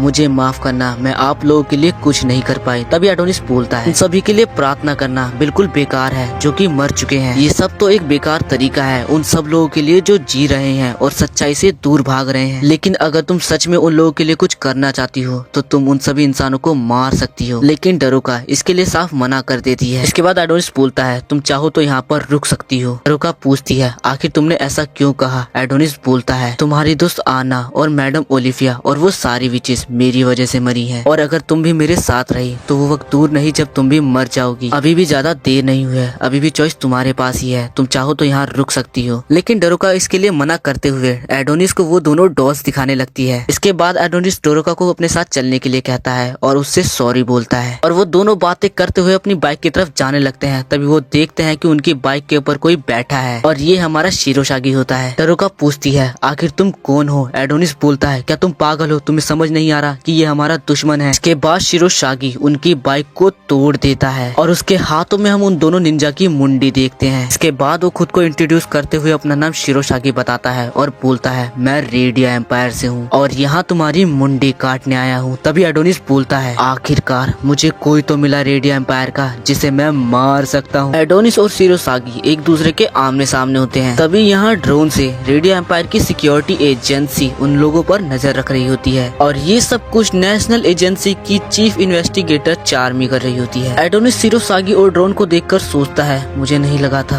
कि ये लोग हमें इतनी जल्दी ढूंढ लेंगे। इसके बाद एडोनिस शिरोसागी से पूछता है, आखिर तो ये मुंडी किसकी है? क्या वो तुम्हारे दोस्त थे? शिरोसागी बोलता है, मुझे नहीं पता, वो शायद यहाँ पर पहले आए थे। और ऐसा बोलकर वो उनकी मुंडियों से खेलने लग जाता है और हमें दिखाया जाता है कि उन लोगों की शिरोसागी के साथ फाइट कैसे हुई थी। इन दोनों के अटैक करते ही शिरोसागी ने एक बार में ही इन दोनों की गर्दन को उड़ा दिया था। और अब शिरोसागी बोलता है, ये लोग मेरे रास्ते में थे इसलिए मैंने इन्हें मार दिया। इस पर डरोका उससे बोलती है, प्लीज उनके साथ ऐसा मत करो। तभी शिरोसागी डरोका को पकड़ लेता है लेकिन एडोनिस उसको पीछे खींच लेता है और उस पर अपने मैजिक का इस्तेमाल करने ही वाला होता है। लेकिन तभी शिरोसागी उसके पेट में एक मुक्का मार देता देता है, जिससे एडोनिस थोड़ा सा डैमेज होता है। लेकिन तभी वो अपनी गन निकाल कर शिरोसागी को शूट करने लग जाता है, लेकिन शिरोसागी उसकी हर बुलेट को डॉज कर लेता है और उसकी तरफ आगे बढ़ने लगता है। गोलियों से बचते हुए उसकी स्पीड को देखकर एडोनिस समझ जाता है कि शिरोसागी एक साइबोर है। जिसके बाद वो अपने मैजिक का इस्तेमाल कर एक गोली शूट कर देता है और वो बुलेट काफी ज्यादा बड़ी हो जाती है, लेकिन शिरोसागी इस बुलेट से भी बच जाता है। लेकिन इस बुलेट से काफी ज्यादा धमाका होता है, जिसके बाद शिरोसागी एडोनिस की तरफ उस पर अटैक करने के लिए बढ़ता है। लेकिन तभी डोरोका अपने लव स्पेल मंदोराका का इस्तेमाल करती है और शिरोसागी को आगे बढ़ने से रोकने की कोशिश करती है। इससे शिरोसागी रुक जाता है। तभी एडोनिस बोलता है, नाइस वर्क डोरोका, अब इससे मेरे कुछ क्वेश्चंस के आंसर निकलवाओ। इससे पूछो कि आखिर इसकी एबिलिटी क्या है और ये कितने वेपन लेकर चलता है और इसके जैसे यहाँ और कितने हैं और इस ड्रोन को कंट्रोल कौन कर रहा है रेडियो एम्पायर से। जल्दी इससे ये सब कुछ पूछो। अब डोरोका उससे ये सब कुछ पूछने ही वाली होती है, तभी शिरोसागी हिलने लगता है और उसके ऊपर उसका खुद का कंट्रोल होता है और उसको डोरोका के कोई भी स्पेल से फर्क नहीं पड़ता। और अब वो जोर जोर से हंसने लगता है और हंसते हुए बोलता है, ये काफी ज्यादा सरप्राइजिंग था डोरोका, तुम भी लव स्पेल मैजिक का इस्तेमाल कर सकती हो। ये मैजिक ये तो बिल्कुल उसी की तरह है, रेडियो एम्पायर की क्वीन की तरह। एडोनिस बोलता है, कौन क्वीन, और तुम तो हिल सकते हो। तभी डोरोका बोलती है, मुझे नहीं पता, लेकिन मेरा मैजिक इस पर काम ही नहीं कर रहा। तभी शिरोसागी काफी कूल तरीके से अपने कपड़े को फाड़ देता है। तभी एडोनिस नोटिस करता है कि उसके सीने पर एक हार्ट का सिंबल बना हुआ है और बोलता है, लगता है पहले से ही किसी ने इसके ऊपर मैजिक का इस्तेमाल कर रखा है। इसके बाद शिरोसागी अपनी पीठ के छेदों में से काफी सारे अपने हाथों को बाहर निकाल लेता है और इस चीज को वो नाम देता है ह्यूमैनिक ग्रिड रिलीज। तभी एडोनिस बोलता है, ये गियर एक्सपेंशन सच में काफी अनकंट्रोल है और वो डोरोका से बोलता है, तुम्हारा मैजिक इसके ऊपर काम नहीं कर रहा, तुम मेरे रास्ते में हो, पीछे चली जाओ। तभी वो क्लोई के साथ हुई चीजों को याद करके सोचने लगता है, कहीं डोरोका के साथ भी ऐसा ना हो। तभी यहाँ डोरोका एक पत्थर को उठाने लगती है और बोलती है, बिना मेरे मैजिक के भी मैं किसी को मरने नहीं दूंगी और ये मेरा फैसला है जो मैंने किया है, मैं तुम्हें मरने नहीं दूंगी एडोनिस। लेकिन डोरोका से ये पत्थर उठ नहीं रहा होता है। तभी एडोनिस अपने मैजिक का इस्तेमाल करता है और डोरोका को एक स्वॉर्ड देता है और खुद के लिए 2 स्टील आर्म्स को क्रिएट करता है। इसके बाद वो लोग लड़ने के लिए तैयार हो जाते हैं। तभी एडोनिस बोलता है, ये स्वॉर्ड एक मैजिकल स्वॉर्ड है, तुम इससे कुछ भी काट सकती हो, अपने आसपास की कोई भी चीज, लेकिन इसके लिए तुम्हें स्वॉर्ड चलाने की कुछ बेसिक स्किल्स आनी चाहिए। जिसके बाद एडोनिस डोरोका को एक स्क्रॉल देते हुए बोलता है, इसे पढ़कर तुम तलवार चलाना सीख जाओगी। तभी शिरोसागी उन पर गुस्सा करते हुए बोलता है, मैंने तुम्हें पहले ही कहा बातें करना बंद करो। और तभी वो अपने उन सभी हाथों से उन दोनों के ऊपर अटैक कर देता है और वो सभी हाथ डोरोका और एडोनिस को चारों तरफ से घेर लेते हैं। लेकिन इसके बाद एडोनिस एक एक कर कर अपने स्टील आर्म से उन सभी हाथों को तोड़ने लग जाता है। वहीं डोरोका भी अपनी स्वॉर्ड से एक एक कर कर उन सभी हाथों को काटने लग जाती है। यहाँ एडोनिस काफी आसानी से उन सभी हाथों को तोड़ रहा था। तभी वो डोरोका की तरफ देखता है तो पाता है कि डोरोका काफी मुश्किल से उन सभी हाथों को काट रही है और वो काफी ज्यादा थक चुकी है। ये देखकर एडोनिस काफी जल्दी उन सभी हाथों को तोड़ने लग जाता है। लेकिन अब यहाँ डोरोका को काफी परेशानी आ रही होती है, जिसके बाद थोड़ी देर में ही डोरोका को काफी सारे हाथ घेर लेते हैं। लेकिन तभी एडोनिस उसके सामने आ जाता है और उन सभी हाथों को तोड़ने लग जाता है। तभी शिरोसागी बोलता है, ये बहुत सारे नहीं बल्कि ये बहुत ज्यादा पावरफुल भी हैं। जिसके बाद वो सारे हाथ आसमान में काफी ऊंचाई पर चले जाते हैं। तभी शिरोसागी बोलता है, इंक्रीज आउटपुट। जिसके बाद वो हाथ काफी ज्यादा पावरफुल और काफी ज्यादा स्ट्रॉन्ग हो जाते हैं और रॉकेट की स्पीड से डोरोका और एडोनिस की तरफ गिरने लगते हैं। लेकिन तभी एडोनिस अपने मैजिक का इस्तेमाल करता है और कुछ वेव्स को क्रिएट कर लेता है जो कि उन हाथों को एडोनिस और डोरोका तक पहुंचने ही नहीं देते और बीच रास्ते में ही तोड़ देते हैं। जिसके बाद वो धीरे धीरे डोरोका और एडोनिस के अगल बगल घूमने लगता है और थोड़ी देर में ही वो मैजिक डोरोका और एडोनिस के अगल बगल घूमकर एक बड़ी सी बॉल बना लेता है और एडोनिस इसको नाम देता है कैनन बॉल और वो आगे बढ़ने लगता है शिरोसागी की तरफ। उस बॉल को अपनी तरफ आते हुए देखकर शिरोसागी अपनी एक स्किल ह्यूमैनिक ब्रीड कास्टल का इस्तेमाल करता है। जिसके बाद वो सारे हाथ उसकी पीठ में वापस चले जाते हैं और एक बूस्टर का काम करते हैं। शिरोसागी उस बूस्टर की मदद से उस बॉल को रोकने की कोशिश करता है और एक पॉइंट ऑफ टाइम पर आकर शिरोसागी उस बॉल को रोक भी लेता है। लेकिन तभी एडोनिस उसको डिसमेंटल करता है और उसके अंदर से शिरोसागी को मारने के लिए आगे बढ़ता है। लेकिन तभी शिरोसागी के काफी सारे हाथ वापस से निकलकर उस पर अटैक कर देते हैं और शिरोसागी बोलता है, तुमने मुझे अंडर एस्टिमेट किया। तभी एडोनिस हंसते हुए बोलता है, कौन है जिसने तुम्हें अंडर एस्टिमेट किया। तभी डरोका एडोनिस के ऊपर से आती है और शिरोसागी पर अपनी स्वॉर्ड से अटैक कर देती है और शिरोसागी को सॉरी बोलते हुए उसके पैरों में अपनी स्वॉर्ड को घुसा देती है। ये देख एडोनिस बोलता है, नाइस वर्क डरोका। तभी शिरोसागी डरोका को पकड़ लेता है और बोलता है, मैंने तो तुम्हें एक छोटी बच्ची समझा था, लेकिन अगर तुमने अपनी स्वॉर्ड से मेरे सर या मेरे दिल पर अटैक किया होता तो मैं पक्का मर जाता। अभी एडोनिस डरोका की तरफ भागते हुए उसे पीछे हटने के लिए कहता है, लेकिन शिरोसागी डरोका के पेट में एक मुक्का मारता है और वो एडोनिस को भी एक मुक्का मारता है और दोनों को दूर फेंक देता है। इस पंच से डरोका काफी ज्यादा जख्मी हो जाती है और उसके मुंह से खून निकलने लग जाता है। अभी शिरोसागी डरोका की तरफ बढ़ने लगता है, लेकिन तभी एडोनिस उसे अपने मैजिक की मदद से पकड़ लेता है और अपने मैजिक से काफी टाइट की उसे दबाने लगता है और एडोनिस बोलता है, अब तुम मुझसे अपनी जान के लिए भीख मत मांगना। लेकिन तभी शिरोसागी अपने उन्हीं हाथों से एडोनिस के दोनों हाथों को पकड़ लेता है। एडोनिस बोलता है, मेरे हाथों को छोड़ो, लेकिन शिरोसागी बोलता है, पहले तुम मुझे छोड़ो। वहीं डरोका अपनी स्वॉर्ड को पकड़ लेती है और बोलती है, मैंने डिसाइड किया था कि मैं एडोनिस को मरने नहीं दूंगी और अब मैं इससे पीछे नहीं हट सकती। लेकिन तभी शिरोसागी का एक हाथ आकर डरोका के बाल को पकड़ लेता है और उसे ले जाने लगता है और यहाँ एडोनिस भी उन हाथों से खुद को छुड़ा नहीं पा रहा होता है। तभी शिरोसागी खुद को एडोनिस के मैजिक से छुड़ा लेता है और अपनी उंगलियों से एडोनिस को कुछ इशारा करता है, जिसके बाद उसके हाथ डरोका की आंखों को पकड़ लेते हैं। एडोनिस चिल्लाकर बोलता है, रुको। तभी डरोका बोलती है,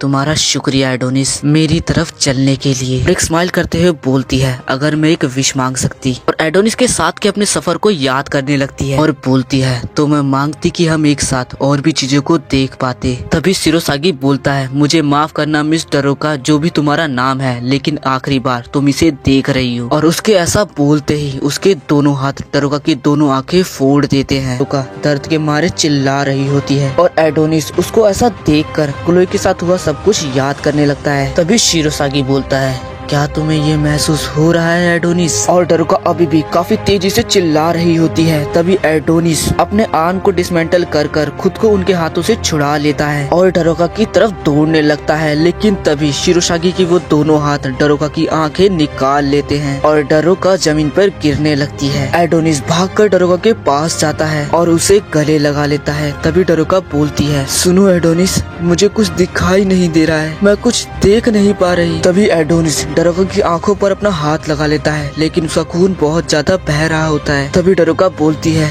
लेकिन मैं ठीक हूँ, मैं ठीक हूँ। डरोका का काफी ज्यादा खून बह रहा होता है। तभी एडोनिस सोचता है, सोचो सोचो मैं क्या कर सकता हूँ। लेकिन तभी यहाँ पर शिरोसागी डरोका की आंखें लेकर आ जाता है और उनसे खेलने लगता है और एडोनिस को दिखाने लगता है। तभी एडोनिस बोलता है, इसकी आंखें वापस दो, नहीं बल्कि अब फिक्स करो, अभी के अभी। तभी शिरोसागी उसकी आंखों को अपने हाथों में लेकर पिचका देता है और ये देखकर एडोनिस को काफी ज्यादा गुस्सा आ जाता है और वो सीधा शिरोसागी पर अटैक कर देता है, लेकिन शिरोसागी बच जाता है। तभी शिरोसागी उस पर अटैक करता है, जिसकी वजह से उसका क्वेल नीचे गिर जाता है, लेकिन एडोनिस उसकी लात पकड़ के उसे दीवार में दे मारता है। लेकिन इसके बाद शिरोसागी अपने काफी सारे हाथों के साथ मिलकर एडोनिस पर अटैक कर देता है, लेकिन एडोनिस अपने मैजिक का इस्तेमाल कर कर उसके हाथों को अपने साइड कर लेता है और उल्टा उस पर ही अटैक करवा देता है। लेकिन शिरोसागी उन सबसे बच जाता है और वो सारे हाथ एक्सप्लोर हो जाते हैं। इस वजह से हर जगह धुआं हो जाता है और इसी धुएं में एडोनिस डरोका को लेकर छुप जाता है। और यहाँ एडोनिस के पास उसका एक हाथ भी था और एडोनिस बोलता है, मेरे पास और कोई चॉइस नहीं है डरोका, तुम्हें इस दर्द को भी सहना होगा। तभी डरोका बोलती है, मुझे तुम पर विश्वास है एडोनिस। जिसके बाद एडोनिस उस नकली हाथ के बूस्टर साइड से डरोका की आंखों को जला देता है ताकि उसका खून ना बहे, और ये काम भी कर जाता है क्योंकि इससे डरोका का खून बहना रुक जाता है। जिसके बाद डरोका उसका शुक्रिया करती है, लेकिन एडोनिस उसे ज्यादा बोलने से मना करता है। लेकिन तभी डरोका बोलती है, एडोनिस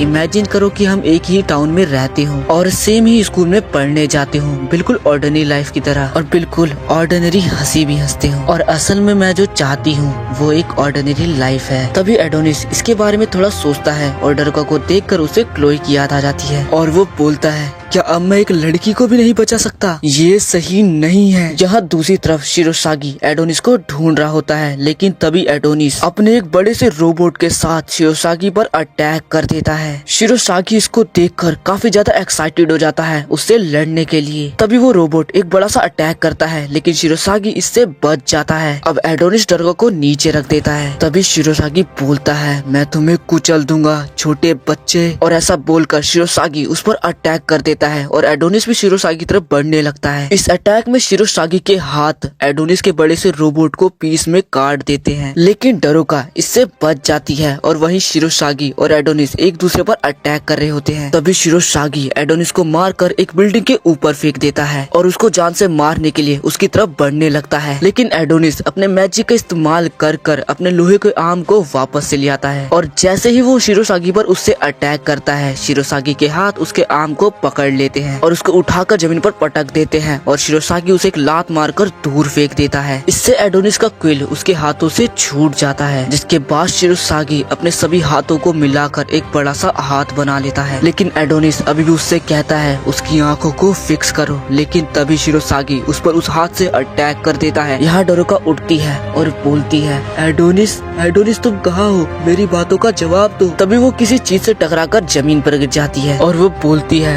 अब मैं क्या करूँ? मैं कुछ भी देख नहीं पा रही, मैं उसे कैसे ढूंढूं? तभी उसे आवाज आती है डरोका। डरोका बोलती है, एडोनिस क्या ये तुम हो? एडोनिस जवाब देता है, हाँ ये मैं ही हूँ। डरोका बोलती है, ओके क्या तुम ठीक हो? तभी शिरोसागी हंसते हुए बोलता है, हाँ ये मैं ही हूँ। तभी डरोका बोलती है, नहीं तुम हो कौन? आखिर वो कहाँ है? और हम देखते हैं कि शिरोसागी के हाथों में एडोनिस होता है और वो बोलता है, क्या तुम इसी चीज को ढूंढ रही हो? इस आवाज को सुनने के बाद डरोका पहचान जाती है कि वो शिरोसागी है। तभी एडोनिस उसे भागने के लिए कहता है, लेकिन डरोका नहीं भागती। तभी शिरोसागी एडोनिस को दीवार में दे मारता है और उसके ऊपर अपने हाथों से अटैक करवा कर उसे काफी ज्यादा जख्मी कर देता है। एडोनिस की आवाज सुनकर डरोका बोलती है, क्या हो रहा है? क्या हो रहा है उधर? प्लीज ऐसा मत करो। तभी शिरोसागी डरोका का गला पकड़कर उसे दीवार में घुसा देता है और उसे काफी तेज की एक मुक्का मारता है और डरोका को देखकर बोलता है, तुम बिल्कुल उसकी तरह दिखती हो, प्लीज अपना चेहरा चेंज करो। और तभी हमें दिखाते हैं कि वो कैसे मिला क्वीन से। वो बोलता है, हम बाई चांस मिले, लेकिन मुझे बाद में पता चला कि वो चांस मेरे लिए एक इन्विटेशन था और फिर मैं बना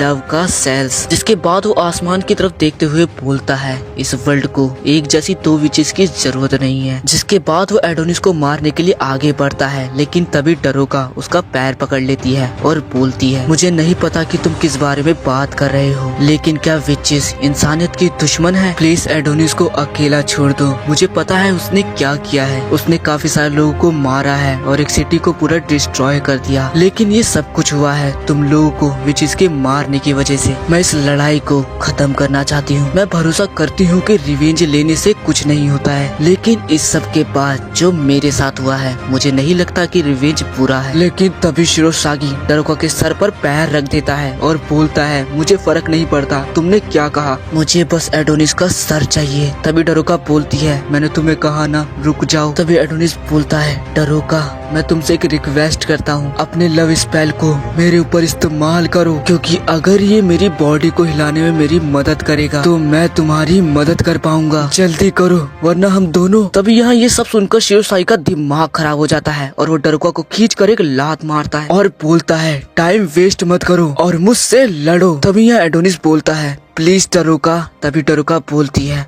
ओके, और खड़े होते हुए बोलती है, मुझे माफ करना इस तरह से खत्म करने के लिए, तुम्हारे ऊपर मैजिक का इस्तेमाल करना वो भी इस तरह। और चिल्लाकर बोलती है, मुझे माफ करना क्लोई। और वो अपने स्पेल का इस्तेमाल एडोनिस के ऊपर कर देती है, जिससे काफी ज्यादा लाइट चमकने लगती है। और ये देखकर शिरोसागी एकदम हैरान हो जाता है और इससे पहले कि वो कुछ कर पाता, एडोनिस उस एक मुक्का मारता है और डरोका के स्पेल की मदद से वो खुद को कंट्रोल कर पा रहा था। तभी हमें डरोका का पास्ट दिखाया जाता है, जहाँ सारी विचेस उसे बता रही होती हैं कि तू अपने मैजिक की मदद से ह्यूमन को कंट्रोल कर सकती हो, लेकिन ये बात तुम्हें ह्यूमन को पता लगने नहीं देनी है। जिसके बाद मिस ओलिविया उससे बोलती है, तुम्हारा मैजिक एकदम वल्गर है। तभी डरोका को काफी सारी विचेस उसके ऊपर हंसती हुई नजर आती हैं और वो सोचने लगती है, क्या मैं एक वल्गर विच हूँ? क्या मैं अच्छी विच नहीं हूँ? तभी एडोनिस बोलता है, फाइनली मुझे समझ में आ गया। और वो डरोका को अपना कोट पहनाकर बोलता है, तुम कुछ ज्यादा ही चिंता करती हो, अब शांति से मेरा इस्तेमाल करो करो बिना हिचकिचाए और चिंता मत करो, मैं तुम्हारे प्यार में नहीं पड़ने वाला डम्बेस। जिसके बाद डरोका लव स्पेल नाइटफॉल का इस्तेमाल करती है, जिससे उसके सर के ऊपर एक क्राउन बन जाता है और एडोनिस और भी ज्यादा पावरफुल हो जाता है। डरोका बताती है अब तुम्हारा मैजिक लिमिटलेस है। ये देखकर शिरोसागी एकदम हैरान हो जाता है और यहाँ से भागने लगता है, लेकिन तभी एडोनिस अपने मैजिक के इस्तेमाल की मदद से उसको एक कट मार देता है और बोलता है जैसी तुम्हारी इच्छा मेरी प्रिंसेस। अब एडोनिस शिरोसागी के पास पहुंचकर उसे खींचकर एक मुक्का मारता है, जिसकी वजह से शिरोसागी एक दो बिल्डिंगों को तोड़ता हुआ बहुत दूर जाकर गिरता है। शिरोसागी सोचता है इसके मैजिक को ही बूस्ट नहीं मिला, इसकी फिजिकल एबिलिटी भी बढ़ चुकी है। तभी यहाँ एडोनिस शिरोसागी के ऊपर चढ़ जाता है और उसके एक हाथ को मोड़ते हुए बोलता है इन्हीं हाथों से तुमने मेरी प्रिंसेस को टच किया था ना, और ऐसे कहते हुए उसके उसी हाथ को तोड़ देता है। इसके बाद वो शिरोसागी एक टांग पकड़ लेता है और बोलता है इसी लात से तुमने मेरी प्रिंसेस को मारा था ना, और ऐसा बोलकर वो उसकी उसी टांग को तोड़ देता है और दूर फेंक देता है। लेकिन शिरोसागी अभी भी हंसता है। तभी एडोनिस एक बहुत बड़े स्पेल को कास्ट करने लगता है और शिरोसागी से बोलता है मैं तुम्हें कुचल दूंगा। ये स्पेल काफी ज्यादा खतरनाक था, जिससे अगल बगल की बिल्डिंगें भी टूटने लग जाती हैं। अब इस स्पेल के कास्ट होते ही आसमान से स्नो गिरने लगती है। एडोनिस बोलता है ये मुझे क्लोई ने सिखाया था, लेकिन मैंने उससे एक प्रॉमिस किया था कि मैं इस स्पेल का इस्तेमाल तभी करूंगा जब मैं किसी को प्रोटेक्ट कर रहा हूँ। ये स्पेल काफी बड़े दायरे में हो रहा था और ये देखकर शिरोसागी की एकदम फट जाती है। एडोनिस बोलता है राइटिंग समनिक मैजिक हैव ए को स्पेल। तभी शिरोसागी बोलता है क्या सीरियसली, और वो अपने उन्हीं हाथों से एडोनिस पर अटैक कर देता है। लेकिन उसके हाथ एडोनिस तक पहुंचने से पहले ही एडोनिस के स्पेल के कारण बर्फ में जम जाते हैं, जिसके बाद एडोनिस उसे हवा से उड़ाकर उन सभी को दूर फेंक देता है। तभी शिरोसागी डरोका को उसको रुकने के लिए बोलता है और बोलता है क्या तुम भी इसके साथ मरना चाहती हो। तभी हम देखते हैं कि डरोका और एडोनिस के ऊपर भी बर्फ जमने लगती है। लेकिन तभी एडोनिस अपने मैजिक का इस्तेमाल करता है और उसके अगल बगल फ्लेम जलने लगती है, जिसकी वजह से वो बर्फ पिघल जाती है। इससे शिरोसागी को काफी ज्यादा गुस्सा आता है और इसीलिए वो खुद ही एडोनिस पर अटैक करने के लिए आगे बढ़ता है। लेकिन उसके पास पहुंचने से पहले ही वो उसके स्पेल के कारण बर्फ में जम जाता है। तभी एडोनिस बोलता है मेरा स्पेल कंप्लीट हो गया। जिसके बाद काफी तेज की हवाएं चलने लगती हैं और हर जगह बर्फ में जमना चालू हो जाती है और सब कुछ उसके स्पेल की तरफ खींचा चला आता है। तभी आसमान से एक नीले कलर की रोशनी जमीन पर गिरती है और हर जगह बर्फ में जमना चालू हो जाती है। तभी यहाँ पर हम छोटे से ड्रोन को देखते हैं जो कि रेडियो एम्पायर के सिक्योरिटीज का होता है और वो शिरोसागी को यहाँ से भागने के लिए कहते हैं। लेकिन अब तक शिरोसागी बर्फ में जम चुका था। तभी यहाँ पर डरोका भी बर्फ में जमने लगती है, लेकिन एडोनिस अपने मैजिक का इस्तेमाल करता है और डरोका के लिए अपने मैजिक की मदद से एक आर्मर सूट बना देता है। तभी हमें दिखाया जाता है कि अगल बगल की सभी जगह बर्फ में जमना चालू हो चुकी है। यहाँ रेगिस्तान में भी मिस्टर पंक को अजीब सा महसूस होता है। तभी वो देखता है कि एक बर्फ का तूफान उनकी तरफ ही बढ़ रहा है और वो तूफान उनकी जगह को भी बर्फ में जमा के चला जाता है और इस गर्म रेगिस्तान में भी ठंड बढ़ जाती है। यहाँ रेडियो एम्पायर में हम चार्मी को देखते हैं जो कि अब शिरोसागी की लोकेशन का पता नहीं लगा पा रही थी। तभी वो सैटेलाइट की मदद से उस जगह को ढूंढने की कोशिश करती है, लेकिन वो अपनी स्क्रीन पर देखकर हैरान हो जाती है क्योंकि उस पूरी जगह को एक बर्फ के बवंडर ने घेर लिया था और कुछ भी क्लियर नहीं दिखाई दे रहा था। तभी चार्मी के पीछे से उसका डायरेक्टर बोलता है क्या नेशनल ब्यूरो भी अब उसे हरा नहीं पा रहा है। तभी चार्मी पाती है कि ये तो चीफ ओजेड है। चीफ बोलता है लगता है हम इसे अपने सिंपल मेथड से हरा नहीं पाएंगे। इसके बाद हम मिस्टर पंक के एरिया को देखते हैं जो कि पूरी तरह से बर्फ में जम चुका होता है। मिस्टर पंक इन सभी बर्फ को देखकर सोचते हैं क्या वो मर गए। इसके बाद हम एडोनिस और डरोका को देखते हैं। एडोनिस ने डरोका को बचाने के लिए गले लगा लिया था ताकि वो बर्फ में ना जमे। तभी यह आसमान से क्लोई की आत्मा आती है और वो एडोनिस और डरोका को गले लगाती है, जिसके बाद वो वापस चली जाती है। लेकिन तभी एडोनिस की आंख खुल जाती है और वो बोलता है मैंने तुमसे प्रॉमिस किया था कि मैं इस मैजिक का इस्तेमाल तभी करूंगा जब मैं किसी को बचा रहूंगा। इसके बाद डरोका बोलती है मुझे बहुत गर्म लग रहा है, क्या तुमने मेरे लिए एक आर्मर सूट बनाया है। फिर वो एडोनिस से पूछती है क्या तुमने मुझे बचाया है। लेकिन थकान के कारण एडोनिस बेहोश होने लगता है। तभी डरोका अपने मैजिक को हटा देती है, जिसके बाद एडोनिस बेहोश होकर नीचे गिर जाता है। तो डरोका उसके सीने पर अपने सर को रखकर उसकी दिल की धड़कन को सुनने लगती है और बोलती है कितना अच्छा लग रहा है, कितना ज्यादा रिलीफ मिल रहा है। तभी पीछे से शिरोसागी बोलता है तुम दोनों बिल्कुल एक जैसे हो, बिल्कुल क्वीन और उस आदमी की तरह जब वो लोग जवान थे। अगर तुम कभी फ्यूचर में क्वीन से मिलोगी तो प्लीज उनसे बोलना। हालांकि मुझे रीइंकार्नेशन नहीं मिल सका, लेकिन मैंने अपना बेस्ट दिया। और ऐसा बोलते हुए वो रोने लग जाता है और बोलता है दुनिया के बीच में